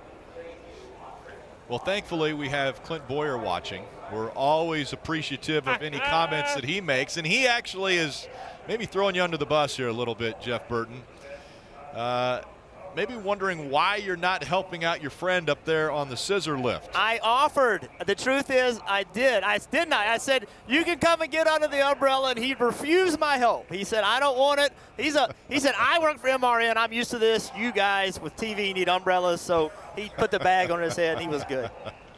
Look at Steve Post is at least laughing. Steve Post with MRN enjoying a little fun there. But look at him, man. He's got 4 water bottles. He's got tea. He's got food. He's prepared. We have nothing. Like when rain started happening, we're like, what do we do? What do we do? And he had a bag, and he was ready for it. We weren't. Well, you're doing a fine job. And I'm glad that you're sharing the scissor lift with Steve. So under rain conditions and a red flag as we clean up the racetrack.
Tire barrier got moved, and it's because sometimes brakes work, sometimes they don't. Ryan Sieg going through the puddles, as did Kyle Larson. The rain tires on, and everyone trying to fight their way around this 2.45 mile road course as they continue to work on that tire barrier. Let's go to Marty. Rick, at times during the rain, A.J. Allmendinger was 2 seconds faster per lap than the rest of the field. You would think he has a ton of experience in the rain in the stock car. He doesn't, actually. He only has half of a practice in an Xfinity car at Road America one year. He told me that's all he has, so he didn't really know what to expect, but clearly he was pretty quick. This red flag, very interesting for the teams. 5 laps until the end of stage 2, and really 15 laps until they get to their next window, so the drivers might have to tough it out with this racetrack drying very quickly on these rain tires for another 15 laps, Rick. Yeah, and Steve, let's see if we can talk to the leader of this race, A.J. Allmendinger. All right, let's do it. Hey, AJ, Steve Letard up in the NBC booth. You got a copy, bud? Yeah, I got you, man. Well, man, currently the leader in only 35 laps. We have seen everything, even the wet conditions. What's it like to drive one of these stock cars in the rain? No, it wasn't too bad. I felt good there. I think it should stay raining. Yeah, I mean, I just can't thank everybody at GMS Racing for giving me this opportunity. You know, this ISM Connect Chevy is decent. I think the Penske car's got a little bit on us in the dry. Really cool to have Aftershocks, new sponsor to NASCAR in the car. So that was fun in the wet there. Obviously, it's drying out, so we're going to go back dry here at some point. It's going to be interesting to when to make that decision. Well, that was going to be my next question. Whose decision is that? Is that a crew chief? Is that a driver? This is something we haven't seen that much before. How do you manage when it's time to go back to the dry weather tires? Well, I think Chad Norris is taking some Steve Letard notes. He put it all on me. Said it's all on the driver to figure it out. So which it is. It honestly is. You know, it's a matter of what I think I can take in the dry. You know, there's a fine line between just seeing the race line getting dry, but the rest of the track's still damp. And if you make a mistake or you touch that water, it can end your day pretty quick. So we'll figure it out. But it's fun being in the Xfinity Series and be a part of this. And heck, get a little crazy here. Try to get this thing in victory lane. I like your crew chief's call. Put it all back on the driver. That's a good veteran crew chief move. But, AJ, on a serious note, thank you so much. I know the fans appreciate it. We appreciate it to take time during the race to talk to us on the broadcast. We really appreciate it. Good luck the rest of the weekend. Yeah, for sure. Thanks for everything that you guys do. And it's awesome here at Watkins Glen. Huge crowd as always, and sold out tomorrow. So packed house. Got to put on a great show. He does, Rick. That guy puts on a show. And in the rain, hey, like they said, seconds. 1, 2, 3 seconds faster than some of the competition. Pretty incredible. So it's the first road course race of the year today. And next week, Mid-Ohio. Back to road course action. That's Saturday at Mid-Ohio. Race coverage on NBCSN beginning at 3 p.m. And it has rained at Mid-Ohio before, and they've raced under the rain conditions there. Yeah, A.J. Allmendinger was talking about how the track is drying, and you can see right here by this shot that clearly there's a lane that's starting to dry, and it's much drier than the outside. See out by the grass, the water running onto the racetrack? That's what he was talking about. See this drying in the carousel? So yes, the groove itself is going to dry quicker than everywhere else because the tires have been there and the heat's been there, but the rest of it's still wet. So once it starts drying, you're going to have to stay in that dry, and if you miss it by just a little bit, you're going to be in the wet, and then you'll have big problems, Marty. Jeff Joey Logano sits in fourth. Let's chat with Brian Wilson. Well, this is interesting. Wet racetrack, 5 laps to go in the stage, really 12 to 15 to your next window to be able to make it to the end of the race. So what do you do, Mr. Crew Chief? Yeah, I was just discussing that with Andrew Overstreet here, the engineer. You know, there could be a situation where it dries out and we have to put tires on, and then we're in a situation where we debate, is it going to be fuel only late, or do you do tires again? I feel like later on in the race, we're probably going to have to do tires again, but we're just going to have to see how quickly this dries out. So that's kind of the curveball that we've been thrown. The good news, I feel like the Snap-on Mustangs have been pretty fast, so once it dries out, we should be able to get back to the front. He's done a good job maintaining his track position right here, so I think we're in a good spot. It's just going to be interesting to see how the strategy plays out. He has left it up. Joey Logano. Kelly has to win. They take those rain tires off. Oh, well, let's ask Jason Burdett, who calls the shot on Justin Allgaier's 7 car. Who and how do you guys make the decision to get back to those slicks?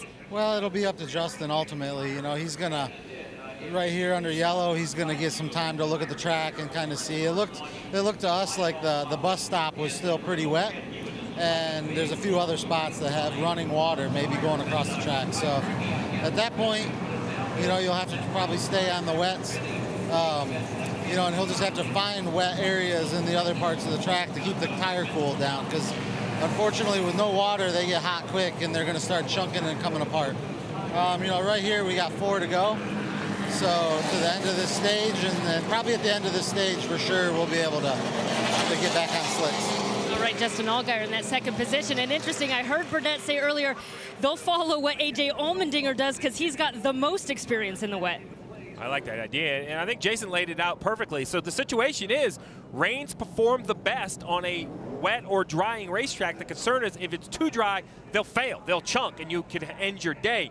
The counter to that is dry tires, slick tires, do not work at all on a damp racetrack. So if there's one wet spot in the bus stop, as a driver, you're going to have to avoid it. So it's going to be a challenge for this decision that comes forward, and then you throw in the end of the stage, just makes it even more complicated. One of the great things about this little break in the action is we have an opportunity to tell a wonderful story. Dave, on this 90 team. And he just saw his car on the track. That's Brian Henderson in the 90, who's running 11th. And this is 13-year-old Minnie Tyrrell, his biggest fan this weekend. That's because Minnie's charity, along with another one, are on Brian's race car. Friends of Jacqueline is on there. They connect kids with pediatric cancer with sports teams to encourage them. And also Minnie's mission. It's all about this guy here, Minnie Tyrrell, but not just yourself. You're a racer, right? And he's 13 years old, and you're winning in the Southeast in late model stocks. But why are you giving your money away, and how did that charity start? Yeah, no, definitely. I started Minnie's Mission when I was 6 years old, and my friend Ella Day had a brain tumor, and I saw the need to help. And at the time, I was racing go-karts, and I saw, hey, I can use my go-kart as a tool to raise money for pediatric cancer. And soon enough, I started doing it and raised almost $500,000 now. And you've partnered with the Jeff Gordon Foundation as well? I have. When I was 8 years old, I partnered with him. I actually met with Jeff when I was 7 in Martinsville.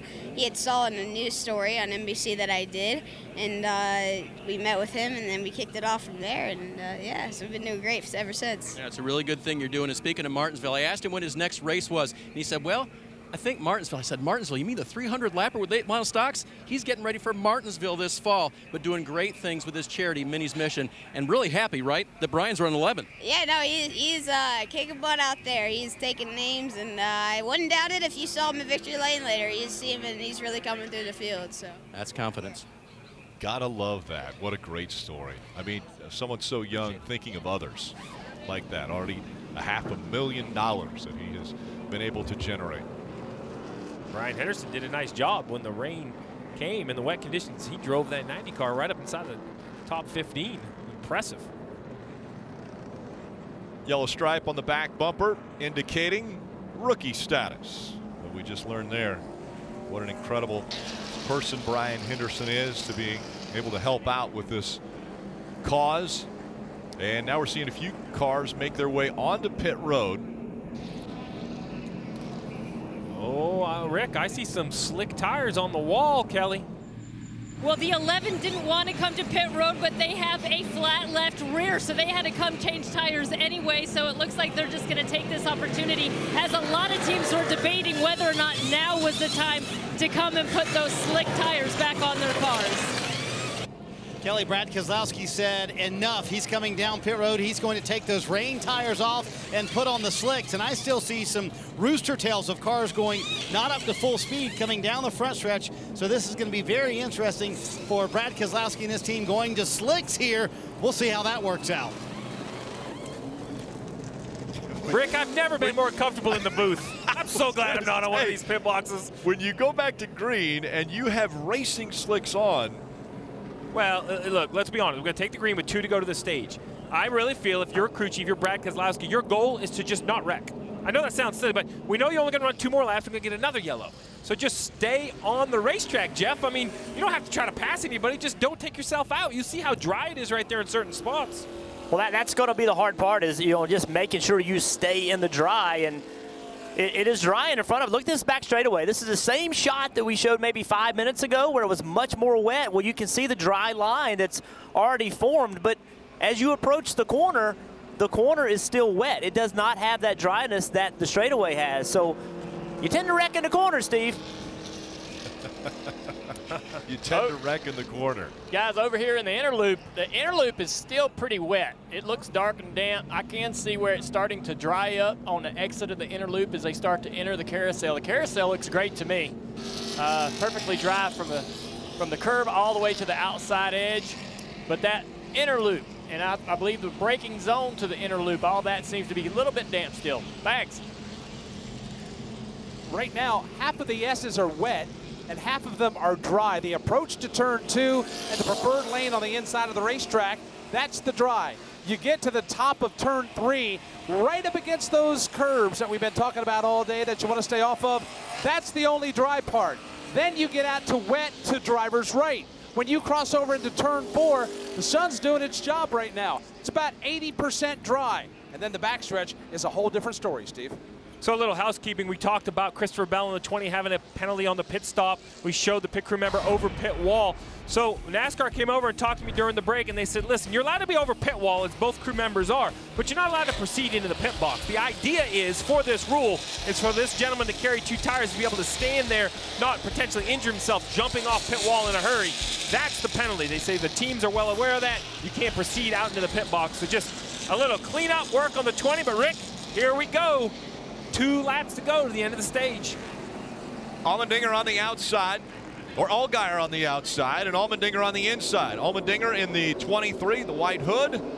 Allgaier, the red hood on the outside. Green flag flies, and they fly into turn number 1. Some on racing slicks, some still have the rain tires on. Side by side for the lead. Allgaier in the 7 falls back into the 2nd spot. Allmendinger once again leading at Watkins Glen. Allmendinger in the 23 will grab the point. You mentioned Allgaier in the 7. He'll fall back to the number 2 position. And then in 3rd, you got the 42 of Kyle Larson. From there on back, things starting to stack up.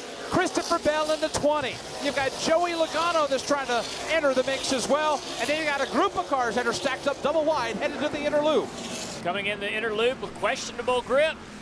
These guys take it through there with their rain tires. It's dried out from the last time they came through here at full speed. What I'm worried about is the guys with the slicks on as they go through that inner loop. Are they going to be able to get through there without any trouble? Here in the carousel, that's perfectly dry. There's really no wet racetrack for these guys with the wet tires to take the tip out of the tires. So they're going to chunk pretty quickly if they're not careful.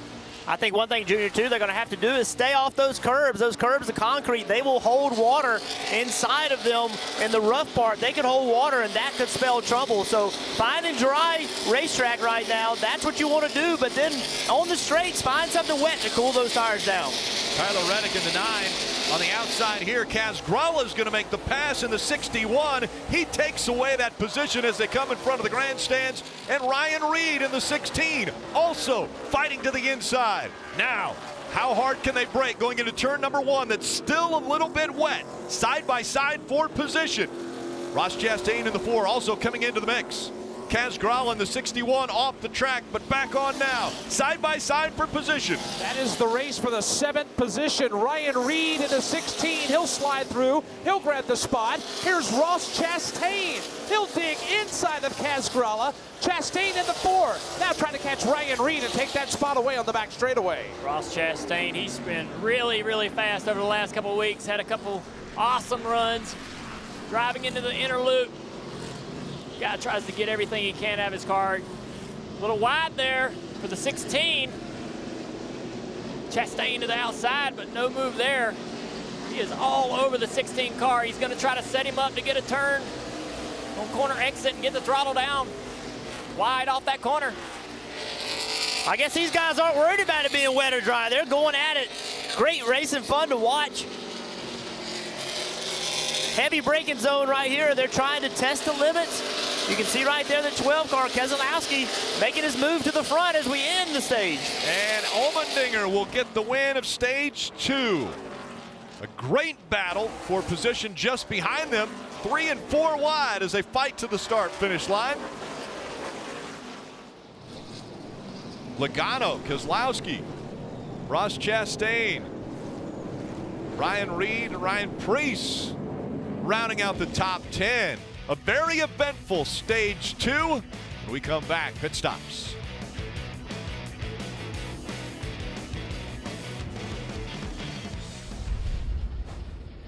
Okay, Marv, I need to know if my mute button will not work. So what I need to know.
When the racetrack was dry, it was Joey Logano who won stage 1.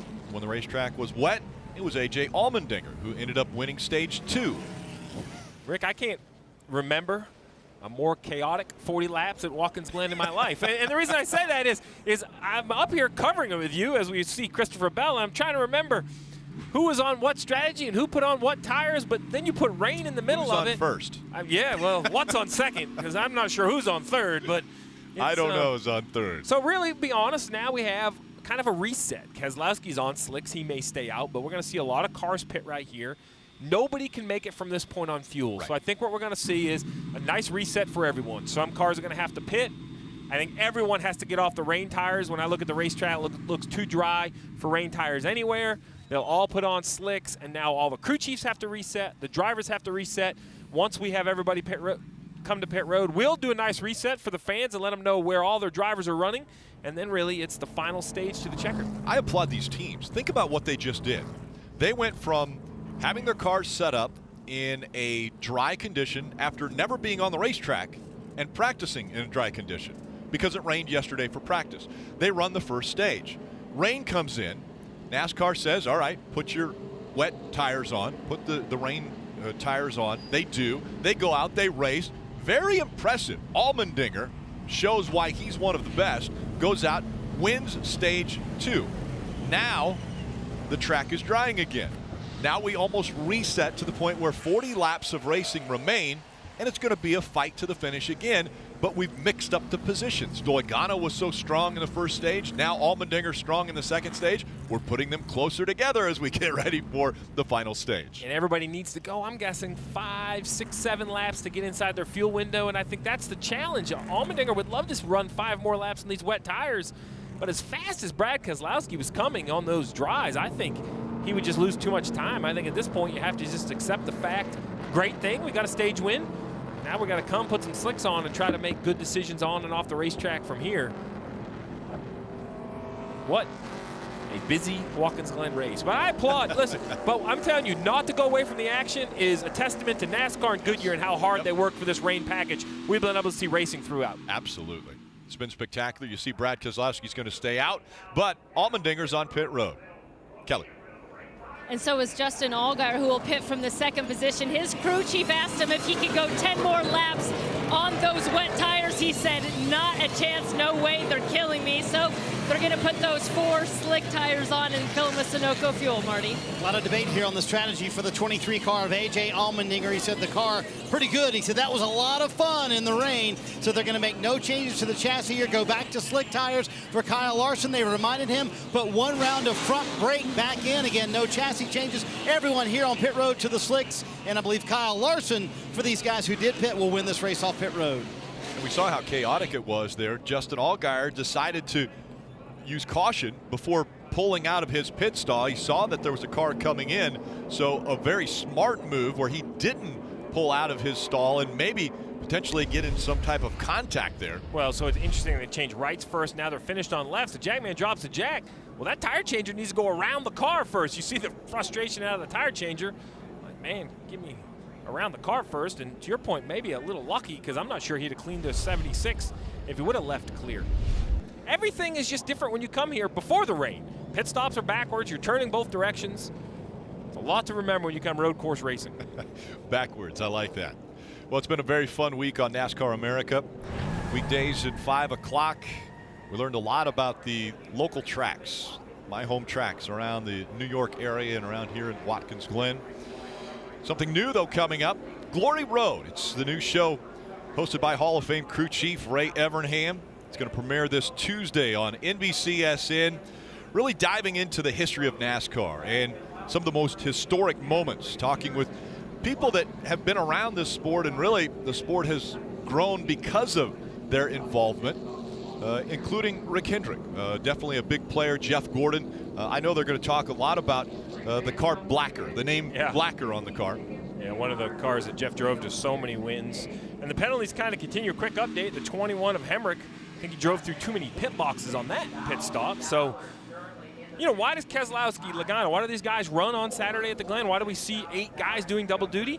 I think it's a lot of, it's the racetrack, it's the backwards pit road, it's the curbs. How can you use it? It's just kind of knocked the rust off, and I think we're seeing why. A lot more penalties than we would normally see on a standard race. They're lining up 2 by 2, meaning we're getting ready for a restart. We'll take a quick break. Come back for the green flag.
Dave.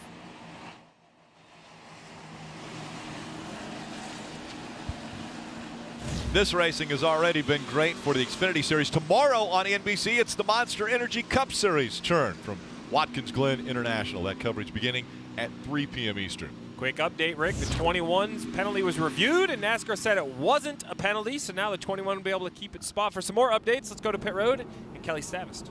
Well, Ryan Preece has recovered from his own speeding penalty on pit road, as well as an additional stop to install a windshield wiper. He's going to restart on the front row, see what he can do to challenge the Cup champion, Brad Keselowski, Marty. How about the call for Brad Keselowski's team? Matt Swiderski, the crew chief, making that call to come down pit road, put on those slicks at lap 37. It looked like a crazy move to do it, Dave, but guess who has the lead? Brad Keselowski. And Steve, we'll see where the 21 is allowed to restart this race, because they thought they were under penalty, so they came down pit road, topped off with fuel, and then heard the decision that was reversed. Wait and see.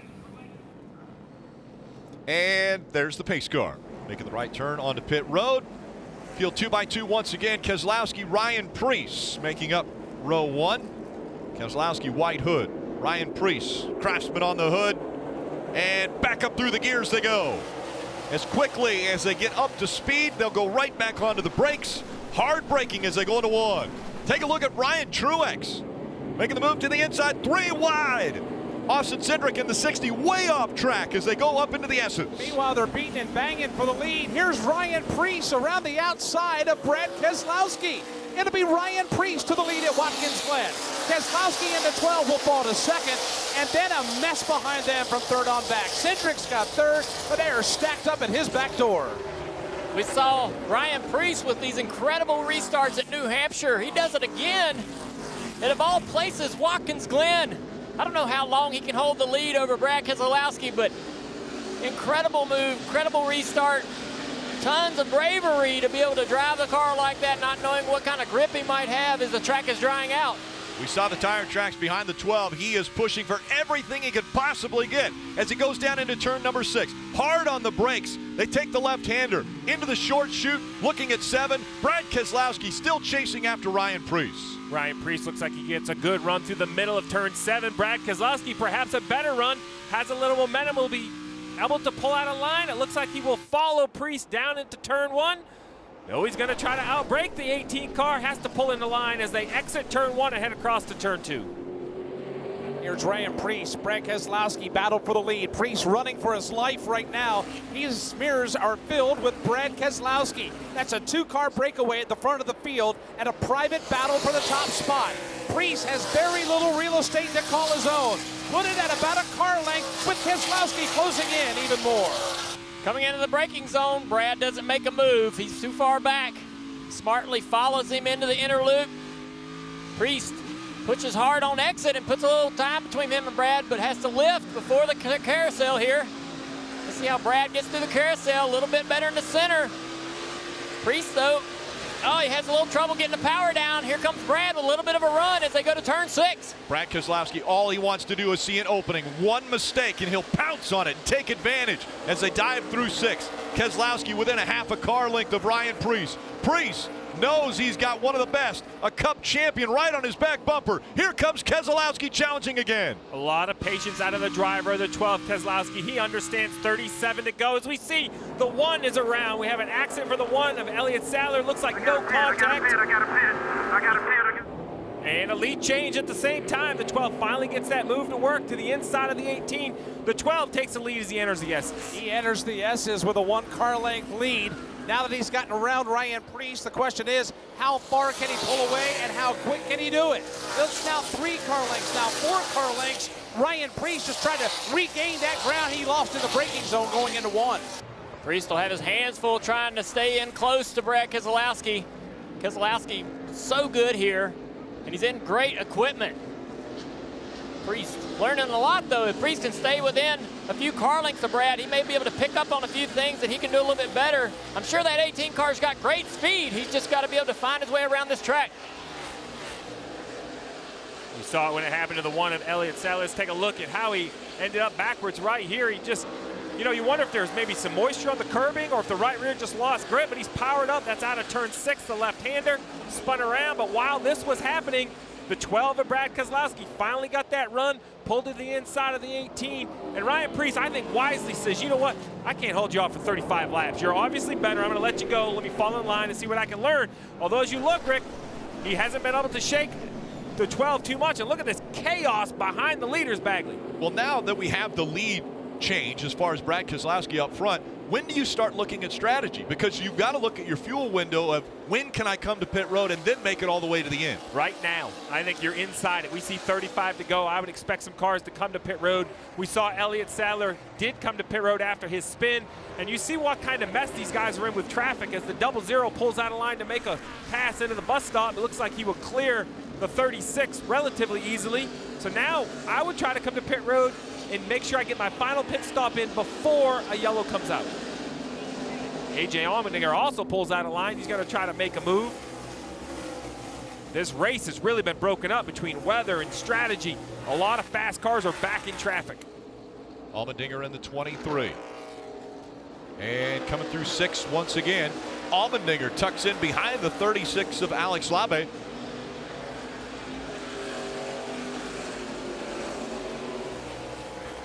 So there's the first taker. We see the 60 of Austin Cindric peel off to the right and come to pit road. As we see the rest of the cars down the front stretch. Dave. Remember, this is the backup car for Austin Cindric. The team took the shocks and springs and then had to put decals on the backup car to make it ready for today. This will be a fuel-only stop. The driver has had very few complaints about the handling of the 60 car today.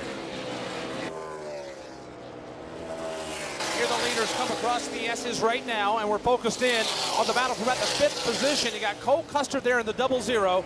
Alex Lemay in the 36 under fire from a hard-charging A.J. Allmendinger. A.J. really putting the pressure on right there. He really wanted that position, but Alex gets into that braking zone hard.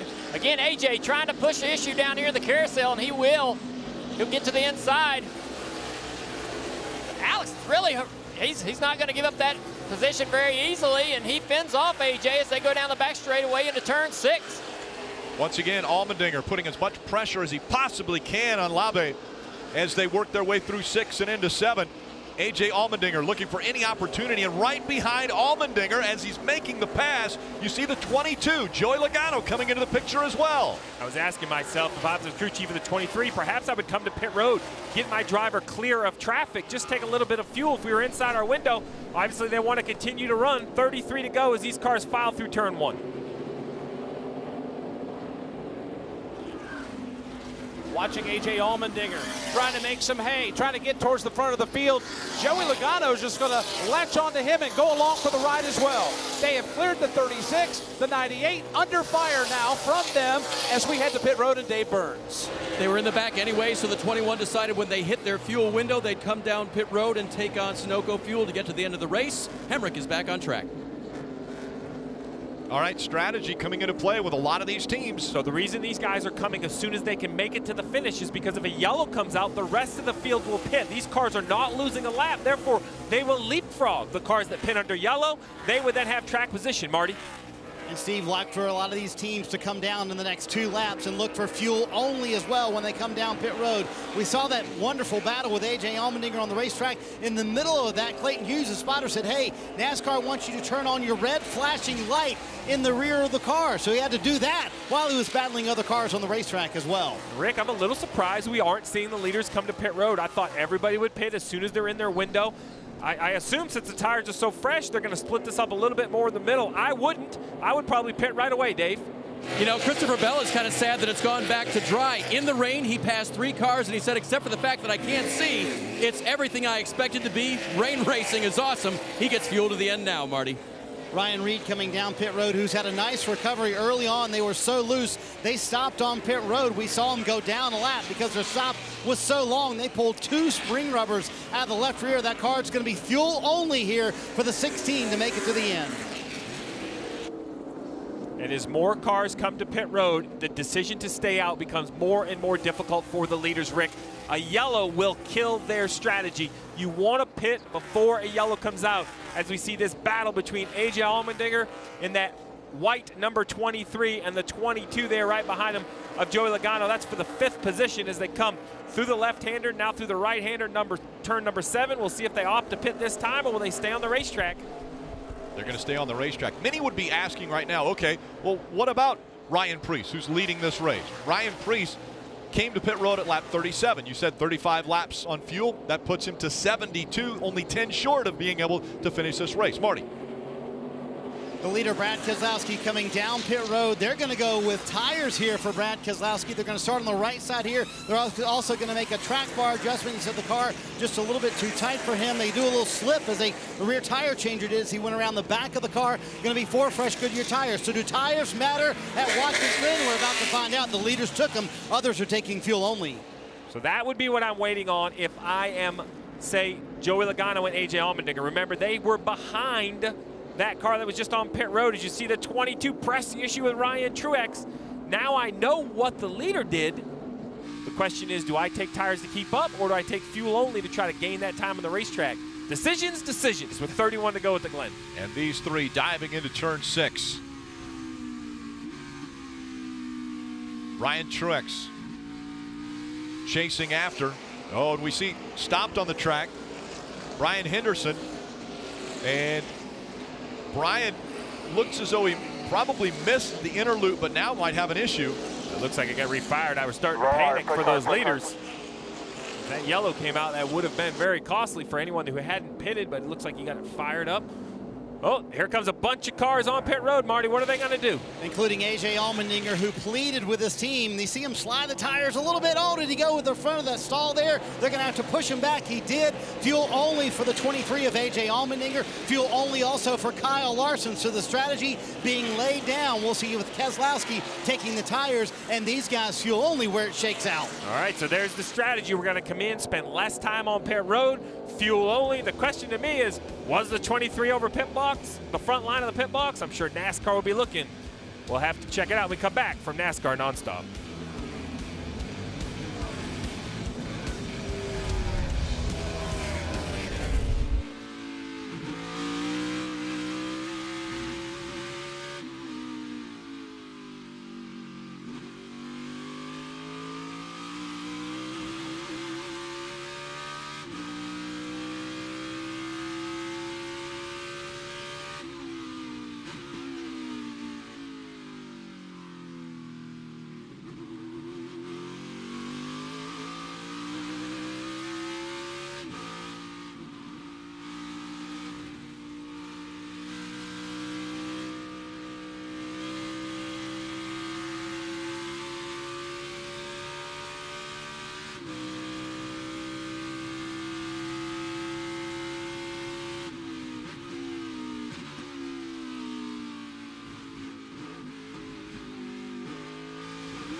Just 28 laps to go in the Zippo 200 at the Glen. Rick, we talked about execution. The 23 did a nice job of working a pit strategy. They let the 12 come to pit road of Brad Keselowski, watched him change tires. They then called their car to pit road for gas only to try to gain some time on the leader. The unfortunate part, Watch the 23 over the front line. Gas man plugs in. Simple as that. It only was a split second, but that is servicing your car outside the pit box.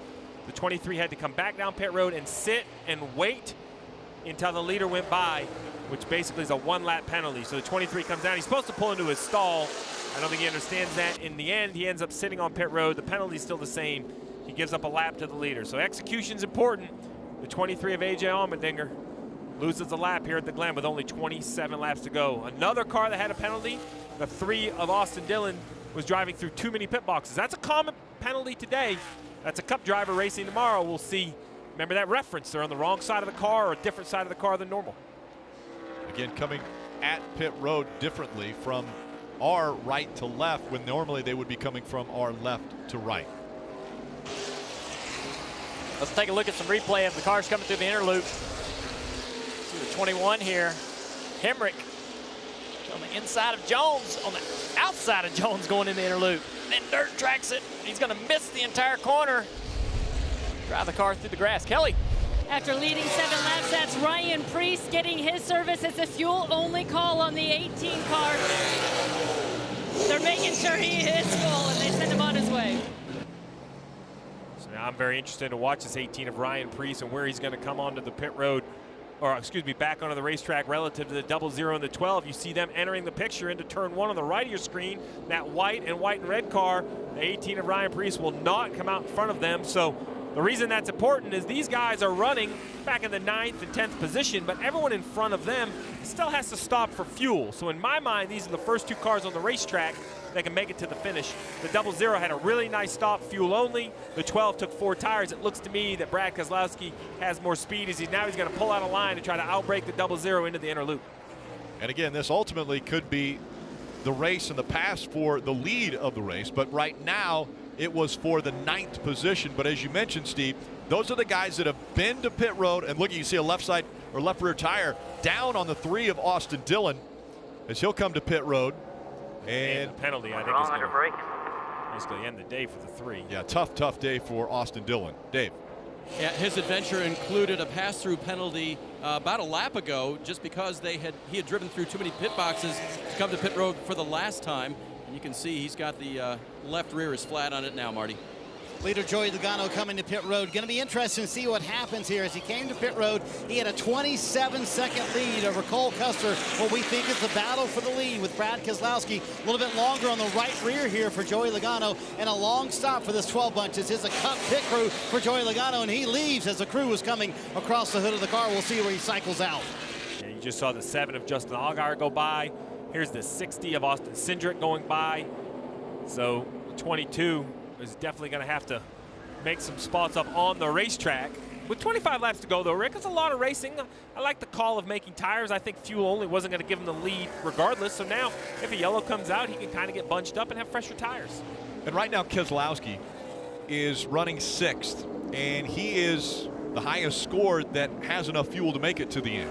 There are drivers in front of him, like Lemay, who is out here in front right now, has a 2.2 second lead over Jeremy Clements, but Lemay out in front. The only problem is he has to come to pit road. He came to pit road last time at lap 37.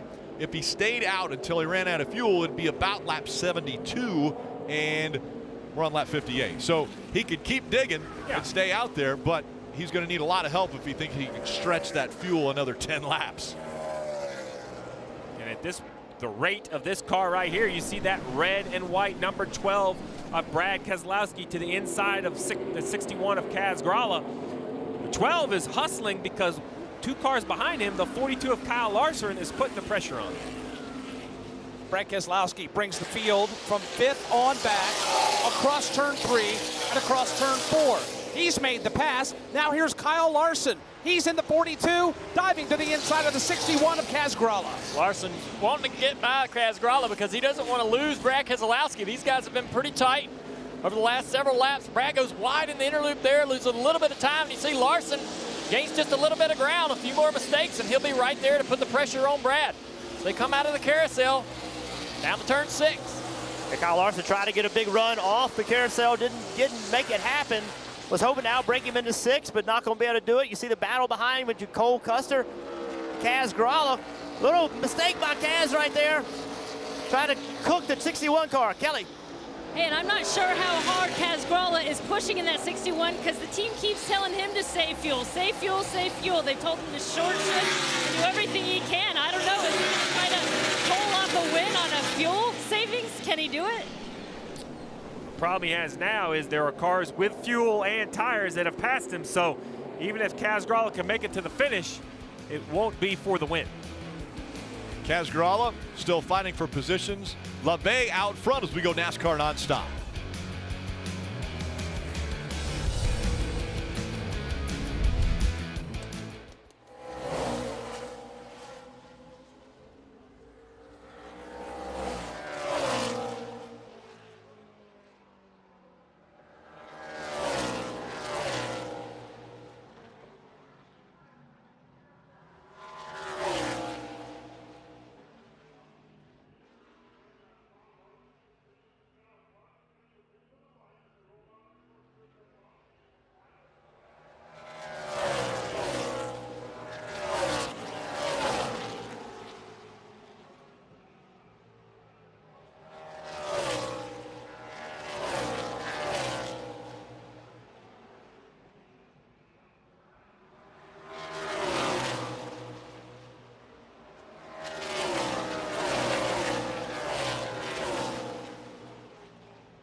Jeremy Clements, race leader, has come to pit road. That will give the lead to Tyler Reddick. And again, after Tyler Reddick comes to pit road, Brad Keselowski will be out front. Right there is Tyler Reddick. And a great fight between Keselowski and Larson. Right here, the 12 of Brad Keselowski, Kyle Larson right behind him. As I mentioned, when Reddick comes to pit road, this is the fight for the lead. And these two drivers know it, Rick. Kyle Larson will not let Brad Keselowski shake away from him. Oh, I was wondering if Larson would get an opportunity there, but that lap car kind of took away his line to be able to challenge in the braking zone. He had a decent run coming out of the S's. Look at the pressure he's putting on Brad. I didn't think that anybody had anything for the Penske cars today, but Larson certainly looks great. Look at him right there. He's putting a lot of good pressure on. And if this comes down to the last couple laps, you know he's going to get aggressive. He's going to have to. See, Brad is blocking on the inside, trying to not give that spot as he passed the 9 car Reddick for the lead. But you can see the pressure is coming from behind. You want to get a good run right here. Get a Good right-hand turn, right against the curb, accelerate. He cannot out-accelerate Keselowski to the start-finish line. Kyle Larson adding so much pressure to Brad Keselowski, a Cup Series champion. Larson, though, fighting to get his 4th consecutive win in the Xfinity Series. He wants to be able to notch that in his belt, but right now he's got Keselowski in front of him, still trying to chase him down. Kyle Larson, the stubborn foe for Brad Keselowski right now. This will eventually be the battle for the lead at Watkins Glen. Little lap traffic directly ahead. That's the 90 car of Brian Henderson. You got the 12 of Keselowski, the 42 of Larson, in a tight battle now headed up the back straightaway. Into the inner loop here. Both drivers, will they get through there clean? It looks like it. Oh, Brad missed the center. Larson, even with the lap traffic, has a great inner loop. Man, that car is much better than Brad's. It's going to be hard for Keselowski to hold him off here. Look at the pressure. Look at Larson, man. He has got some speed in that car. Will he try to outbrake him? Keselowski did a great job of checking him up in the middle of the corner, slowing him down, and then accelerating away from him. But only so long will Larson let him do that. At some point, that front bumper will be used to move him out of the way if he checks him up in the middle of the corner too many times. And what a great perspective we have. Looking back off the back bumper of Brad Keselowski, seeing just how close that 42 of Kyle Larson can get. Now as they go down the front stretch again, diving into turn number 1. Keselowski still with a half car length lead over the 42 of Kyle Larson. Larson still following right in his tire tracks. Kyle Larson giving Brad Keselowski all he can stand right now. Keselowski, though, he'll grab a car length of real estate, climbing the hill through turn 3, over to turn 4.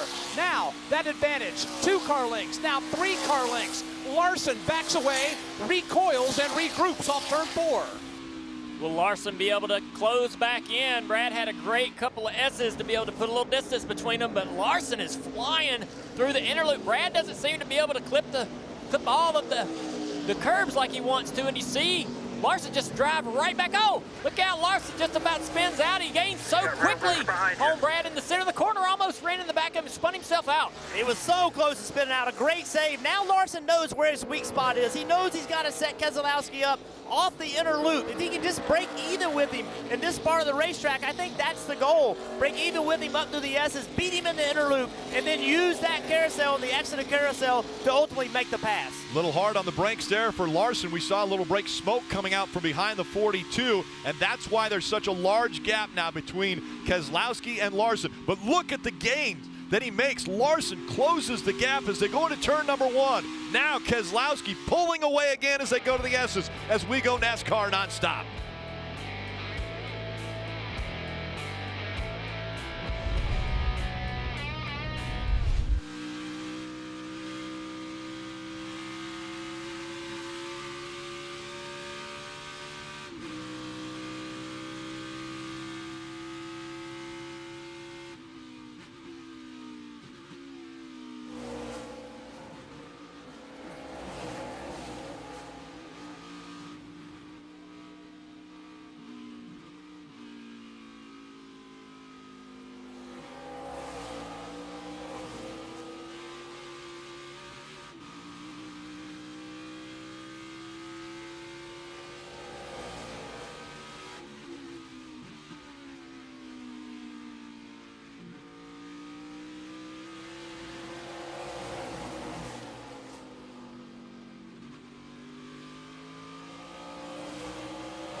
You saw it on NASCAR Nonstop. The caution has come out for the 6th time. That will bring this field all back together. And right there you see probably a brake issue. Yeah, something's wrong. There's a lot of, you see the darkness on the tail of the 45. I'm not sure what he has going on, but it was definitely an issue. He had to just pull off the track. So he comes to a stop, and when he does that, that brings the caution out. And now 15 laps to go in this race. It was heating up between Brad Keselowski and Kyle Larson. One of the things that we've almost forgot about is the fact that Brad Keselowski put on tires when he came to pit road. Kyle Larson did not. They just filled up with fuel. Yeah, so basically Kyle Larson has about 6 lap older tires than Brad Keselowski. So what I'm wondering, though, is this yellow might actually help Kyle Larson. It looked like he got him a little hot, had a couple moves on Brad that didn't work. Maybe was dropping off the back of Brad Keselowski just a little bit. I think these tires last very, very well over the course of a run, so I think they just need to be cooled down. This yellow might be just what Kyle Larson needed. Well, I know Brad Keselowski did not like the rain tires because when the rain tires went on, Brad Keselowski, Joey Logano both were running up front, and that was Brad Keselowski completely missing turn 1. He was one of the first to get those rain tires off. He came to pit road, put the slicks back on. That was the call, Rick, that gave the 12 the track position to go race Ryan Preece, being the first guy to put the slicks back on. And then good call by the crew chief, great move by the driver. Brad Keselowski cleared the 18 of Ryan Preece, and consistent now is holding off Kyle Larson, who we didn't talk about the first half of the race that much, but man, he's shown up. Yeah, Kyle Larson definitely has been the toughest competitor for Brad Keselowski. We also have to think about Joey Logano, also from the Penske stables, and Joey Logano back there in the 6th position. Also, he put 4 fresh tires on when he came to pit road on lap 57. So Keselowski, Larson, Preece, Almirola, and Logano stay on the racetrack as we go NASCAR nonstop.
Let's take a look at today's Toyota driver update.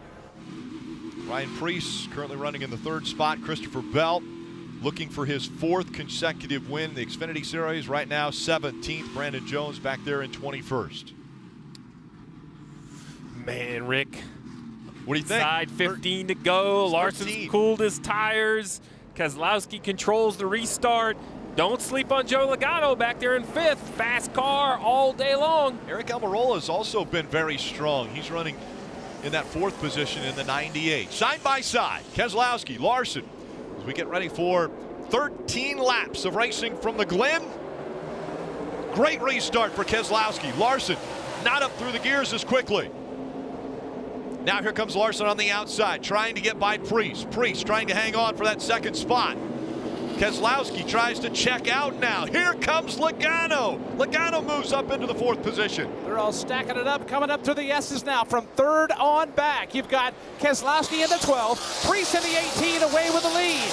Now, Larson's under fire in the 42 from Logano in the 22. That is the race for 3rd. Ryan Preece with another great restart. Wonder what kind of speed he may have for Keselowski. It didn't look like Keselowski had a fast enough car to hold off Larson, but does someone else like Preece have the speed to get up there and give him the pressure? These guys are all snaking through the inner loop and through the carousel. Heavy pressure from the 22 on the back of Larson there. And we heard Ryan Preece this week say that he's not a road racer, but if he got in position, he would get very aggressive. Well, he's as close as he's been with a shot to win. So can he hold these two behind him, though? And can Kyle Larson hold Joey Logano back? That's the question. Joey Logano has fresher tires and been fast all day. Keselowski with a 2-car length lead as they go by the stripe. That meaning 12 to go. Preece running 2nd, Larson 3rd, Logano and Almirola chomping at the bit. They're trying to get by the 42 of Larson. Logano all over the back bumper of Larson as they go through 1 and head to the S's. Kyle Larson in the 42 looks in the rear view mirror, and Joey Logano has arrived on the scene. This again, the battle for the number 3 position. Oh, Logano is practically pushing Larson through 3. Larson hangs on to the race car. Now Logano cuts to the inside. Now he'll get back in line in this ongoing battle. Will he charge into the braking zone? He won't. Larson hard into the inner loop. Defends that position. Joey just has so much more grip and speed in his tires than the newer tires through the carousel. Little mistake by Larson as he goes high. He's going to have to give up the position here. And that's what Joey Logano needed with only 12 laps to go. He needed to clear Kyle Larson if he's going to have a shot to run Keselowski down. I think he will. He's been very fast. Now he's got to focus on that 18-car Preece, hit his laps perfectly, trying to get by him as quick as possible as well. Well, this next lap will be the telltale for the 22 of Joey Logano. No more traffic in front with Kyle Larson. He's bypassed the 42. What kind of lap can he put together to try to run down the 2nd place runner of Ryan Preece? He has to contend with him before he has a chance to catch the leader, Brad Keselowski. Leaders out of 1, downhill into 2, the 12 of Keselowski. He's starting to pull away a tad over Ryan Preece in the 18, but now Logano has gotten around Kyle Larson. He's going to throw those Penske sails up in the wind. He's left Larson by 5 car lengths. He's got about 8 to make up and challenge Preece for 2nd. Preece, through the last lap, was a little bit faster than Keselowski. If he can put together some good corners, he may be able to get close enough to put even more pressure on Brad. We got a car slow on the racetrack here. Heckert looks like he is having some trouble. Yeah, he's down the back straightaway, Junior. He is rolling very slow. The leaders are getting ready to catch him, go around him. I don't know if he's going to make it back or not, and there's really no escape route where he is now. So if he can't make it back, they'll have to throw the caution. They're going to wait as long as they can to see if he can get away. And guys, there's a problem with Kyle Larson's car. He said it's stumbling like it's out of gas. They're telling him it's not out of gas. So clearly there's another issue. Now you see caution on the racetrack. That could be a huge break for the 42. Kyle Larson struggling with some type of an issue with that race car, thinking that is not getting fuel or stumbling. And obviously we mentioned Heckert in the 8, Scott Heckert there, the 24-year-old out of Connecticut. He is crawling, trying to get to turn 6. Left. That thing on all and he's going to need some help probably to get back to pit road. Location. But what that means is a restart. Oh man, I mean, Dale Jr. said it every restart. Ryan Preece is shot out of a cannon. He doesn't seem to have the speed to run Brad Keselowski down after a few laps, but that first set of corners, he accelerates as good as any car in the field, and Joey Logano back there in third. I like Bagman's call when he say 5-6 car lengths. He was pulling away from Kyle Larson, catching Ryan Preece. Well, now he'll be on the second row. Does that mean we'll see 3 wide somewhere between turn 1 and 2? Wouldn't be the first time here at the Glen. It wouldn't. Keselowski, Preece, Logano, Larson, Almirola. They are the top 5. Then it's Hemrick, Custard, Allgaier, Reed, and Allmendinger, the top 10. Let's look at Ryan Preece back at New Hampshire. His restarts at this particular race were incredible. He hustled these guys hard all day long. See as he battles with Brad Keselowski here. Brad taking the position back. That didn't deter Preece. Every opportunity he got on these restarts, he was super aggressive. And he knows, man, if I can get out front, I can win this race. He sees now with these, as he's running with these guys, that he has the speed. He knows if he can get the track position, get in front of Brad somehow, some way, that he will be able to win this race. So again, the caution has come out. Under 10 laps to go. The Zippo 200. Who's going to get the checkered flag today? We're going to take a quick break. We'll be back after a word from our NBC stations.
Coming up at 6 on NBCSN, it's Racing Roots, Martin Truex Jr. Again, the story of how Martin Truex Jr. has risen to Monster Energy Cup Series champion from actually racing for Dale Earnhardt Jr. in the Xfinity Series.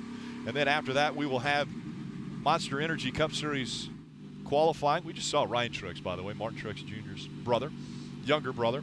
But Monster Energy Cup Series qualifying will be on at 6:30, again on NBCSN. And then that sets the field for tomorrow's race. Can't wait for this place to fill up once again. Packed crowd here at Watkins Glen. It is an incredible event. Well, and as today, not proven that it's impossible to predict what to expect other than chaos, whether it's strategy on the racetrack. Today it was weather. Anything can seem to happen at the Glen. And remember, we still have 9 laps to go. This thing, we have seen some amazing finishes here. I think we're in store for another one. I agree. So I think the interesting thing right now is what line will Brad Keselowski pick? We've talked about Ryan Preece and his restarts, but I think Brad Keselowski has had great restarts. Who are you most afraid of? Are you most afraid of Preece, Logano, or Larson? You've already seen you can drive away from Larson. I'd be concerned about Logano. So would he possibly pick the outside? That would put Preece on the inside, put Logano in the inside. If you beat him to 1, now Logano comes out 3rd or 4th. I think that's something Keselowski's got to decide. He did not. He took the bottom. So let's see what happens. Let's see if that clears the path for the 22 of Logano to come out of turn 1 in 2nd place.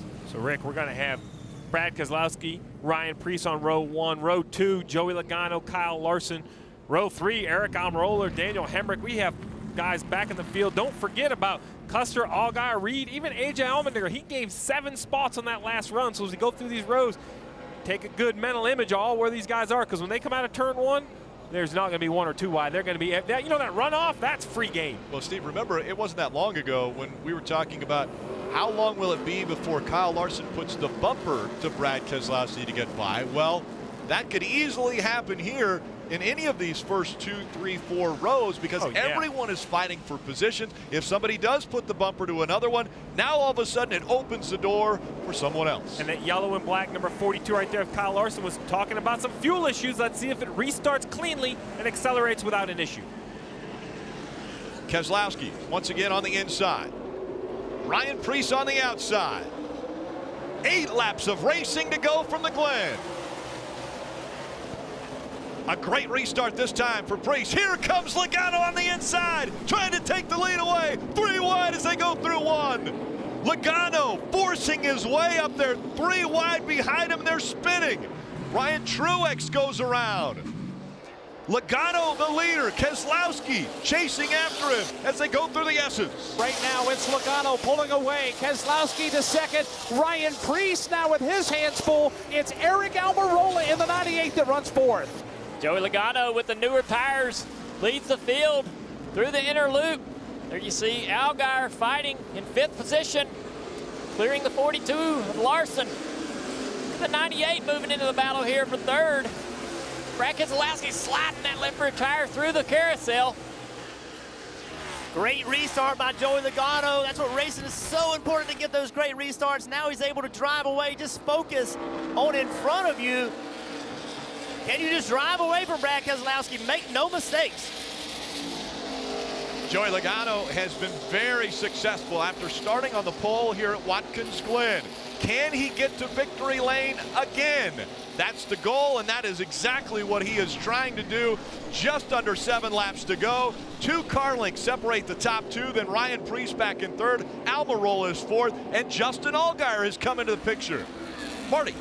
And Rick, still an issue for Kyle Larson. He is limping back there in the field. Something is wrong with the engine. He was trying to come to pit road. He missed pit road. They said he has to come this time or the engine's going to blow up. Tough luck for the 42 after a good run, but at this point, all I can do is come to pit road, try to diagnose it with 7 to go. It looks like it's going to be settled between Penske teammates at the front of the field. Joey Logano in the 22, Brad Keselowski in the 12.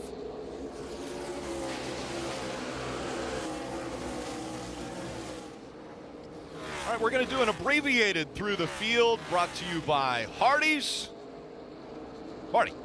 And Rick, here we are with the Team Penske cars up front. Joey Logano with those 6-lap fresher tires was able to get a fantastic restart and get around his teammate Brad Keselowski up there. Logano trying to get another Watkins Glen win. Meanwhile, Keselowski, they put the slicks on before everyone else. That's the lead. They got the move. They got them the track position. They're up in 2nd. Question is, Kelly, with those little bit older tires, can they catch their teammate? Ryan Preece in that 18 car has never finished inside the top 10 on a road course. He's ready to change that all today. He told me he loves this place. He said he loves the constant shifting, the bus stop, how aggressive you have to be, and he was aggressive on those restarts. He's in position to finish 3rd today. Out front, Joey Logano, Brad Keselowski giving chase. The 2 separated by a car length. Now Keselowski has closed the gap on Logano. You mentioned it, Rick, the 12 of Brad Keselowski. I thought he had nothing for the 22 of Logano after that amazing start by Joey Logano, but the 12 has settled in, put a few nice laps together, has cut it down to just a couple car lengths. We have seen some late race mistakes here at the Glen. We've seen Jeff Gordon spin out into turn 1, Tony Stewart, some of the best road course racers ever make mistakes when the pressure is applied. That's what Brad is trying to do to Logano. You know they're hard on the brakes because the wheels on the 12 are white, but the front wheels, when you look at them, they are covered with brake dust. So he has been hard on the brakes. Can he outbrake his teammate? Brad Keselowski now has closed the gap inside a car length on Joey Logano. Logano, Keselowski 1-2 at the drop of the green. Now they're 1-2 as they head for the dropping of the checkers. Keselowski trying to apply all the pressure he can for Logano, trying to track him down. Logano and Keselowski, they are separated by 3 car lengths. Make it 2 car lengths as Brad continues to close in. I cannot believe this. I thought Logano with the better tires would just drive away. You see those guys using so much curb, all 4 tires off the ground of the 12 car of Keselowski. We've seen him break the track bar with that kind of move before. Unbelievable drive by Keselowski to close the gap here on Logano. Some extra motivation, Junior. When you control the pace and you come out of turn 1 without the lead, you put that on yourself. It makes you mad, so he's got to go back and get that lead. He did not get the restart he needed. He wants to win this race and redeem himself by getting by his teammate. The two making their way out of turn number 7. The 39 of Ryan Sieg looks as though slow on the track, blowing up. And so that might bring out a caution depending upon if he can get off of the track or out of the groove. But just under 4 laps to go now. The gap still a half a car length. Here comes Keselowski as they go out of 1 and into 2. Keselowski is there. The question is, where can he make the move? Logano has to be flawless. He cannot make a mistake. Both drivers riding the curves through turn 3. Here they go to 4. Keselowski even closer. A car length behind, and it's closing up even more. Into the braking zone. Logano's going to be defensive here. Neither driver steps out. Brad putting the pressure on. Oh, Logano did not get through the center of the inner loop right there, and Brad had to check up just a little bit. Here in the inner loop, Logano is tight and tidy, but Brad is right there for any kind of a mistake by Logano, but so far, Logano has not stepped the wheel out. A lot of pressure right here. It looks like to me Logano's car's gotten loose. So in the middle of the corners where Keselowski wants to apply a lot of pressure, almost touching him, almost moving him out of the way. Right here, if he can get a run, trying to outbreak him into 1, just not the run he needed. These two horses have definitely put on a show today. 3 to go.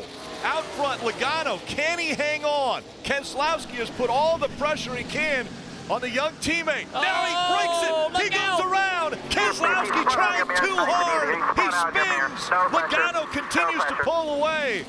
No caution has come out as Keselowski will get it fired. He'll keep going. Logano now, his closest competitor. Allgaier is 4 seconds behind him.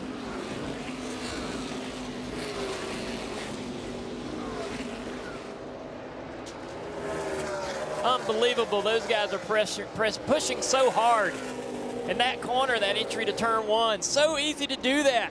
Those guys were heating up the tires, the brakes. Let's take a look at the replay.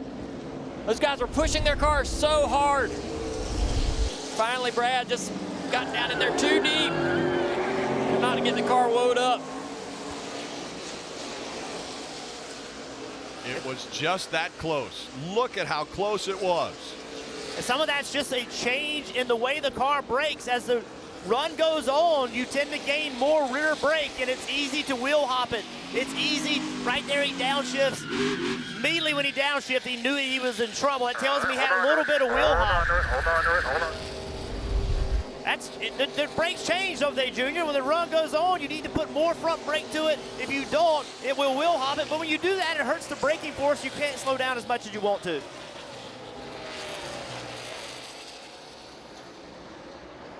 You would think it would be smooth sailing for the 22 of Joey Logano as he goes up through the S's once again. Under 2 laps to go. Logano down the back stretch and headed towards the inner loop. But the closest competitor to him is Justin Allgaier, 4.5 seconds back. Allgaier pushing as hard as he can. Behind him, the 23 of Allmendinger. Allmendinger has rebounded. It has been an eventful day for everyone on the racetrack. Not only Logano, who was able to get out and win stage 1, but then when the rain came and the rain tires went on, Logano struggled on the restart. Fell back quite a few positions. Allmendinger, he shined. He was able to win stage 2. Now running in that 3rd position. But Logano running so strong, and what a great battle he and Keselowski put on. Coming to the white flag, 1 lap to go. Presented by Credit One Bank for Joey Logano. A nice clean entry into turn 1. He knows he has some distance out the back. Now it's just time to take care of this 22 car. 1 more circuit for Joey Logano. He's got 1 more lap around Watkins Glen to drive that into victory lane. His black and red Ford up to the S's for the final time. All he's got to do is string together some perfect laps, and that's exactly what he's doing so far. He has just left turn 4, and he's headed up the back straightaway.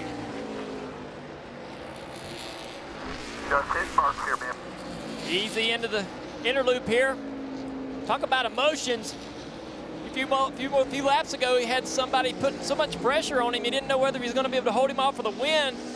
Then you look up out of the mirror coming out of turn 1, and it's empty. He cruises out of the carousel toward turn 6. And what a great feeling when you have an opportunity as a race car driver to take the lead on a late race restart, manhandle them and take it from them. That's what Joey Logano did as he's coming to turn 7 and last corner on the race. 2 previous wins at Watkins Glen in the Xfinity Series, both starting from the pole. He did it again today, started from the front. He'll finish up front. Logano wins at Watkins Glen. Good job, guys. Woo. That was fun. Nice job. Heck of a job there, man. Heck of a job. That was awesome. Great restart there. You can burn that one down if you want to. You gotta ask me twice.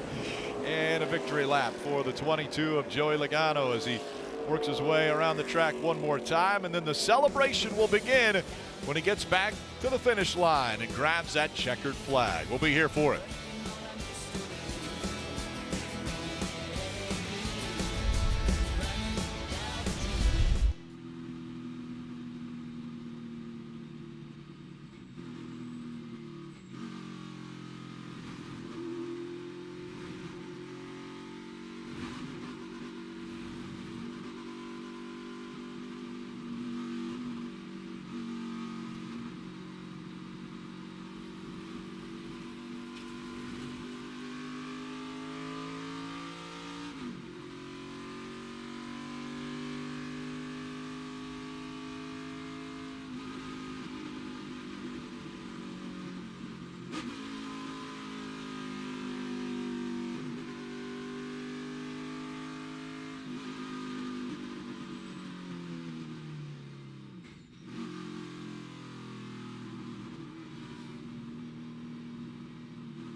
Crew Chief Brian Wilson said, go ahead and burn it down. So Joey Logano, you see all the smoke inside that car, just doing burnouts in turn 7.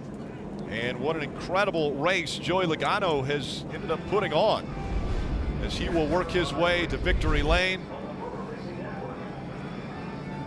He knows how to celebrate. 30 career wins in the Xfinity Series for Joey Logano, ranking him 7th all time. And he knows how to get to victory lane here. This is win number 3 from Watkins Glen, all of them coming from starting on the pole. It's such a beautiful area here. They've done a spectacular job also with victory lane. And Logano knows how to celebrate. It's been a great day for Logano. An eventful day and a wonderful day for fans watching this race because so many things happen. Marty. Joey Logano has made his way to victory lane after a small celebration. He didn't want to burn it down too bad, but he hasn't been in the Xfinity Series race since March at California. That day he won. Today here at Watkins Glen, he wins again. Joey, you can come on out of the car. There he is. Joey Logano going to celebrate here at Watkins Glen. All right, let's talk about that last restart, Joey. And also, how did you hold off? Thank you, I appreciate that. How did you hold off your teammate Brad Keselowski there? Oh, man, that was all I had. He was definitely faster. I thought the tires would have been enough to be faster than him, and had a good restart and got in front of him. And he dogged me. These Xfinity cars draft quite a bit down these straightaways, and it's hard to pull away. And, you know, what a good car, though. I don't know if it was as fast as Brad's, but it still felt good. And be able to race each other really hard, so it's cool to see Penske cars doing that. And unfortunately, I didn't get the second, but you know, just got to thank obviously Snap-on Tools, you know, Discount Tire, Ford, Wheels Up, everyone that helps with this Xfinity car. It's just really cool. So I'm excited about it. I'm out of breath. and I still got to qualify another car. Like, gosh, I'm already tired. There you go. You can tell it's a hard day's work, Rick.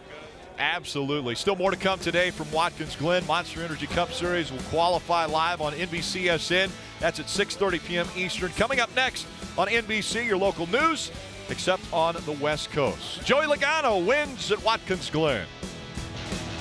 This copyrighted telecast may not be reproduced, retransmitted, or used in any form without the authorized written consent of NASCAR Broadcasting. NASCAR would like to thank all of our fans for your support, and we hope you enjoyed today's broadcast.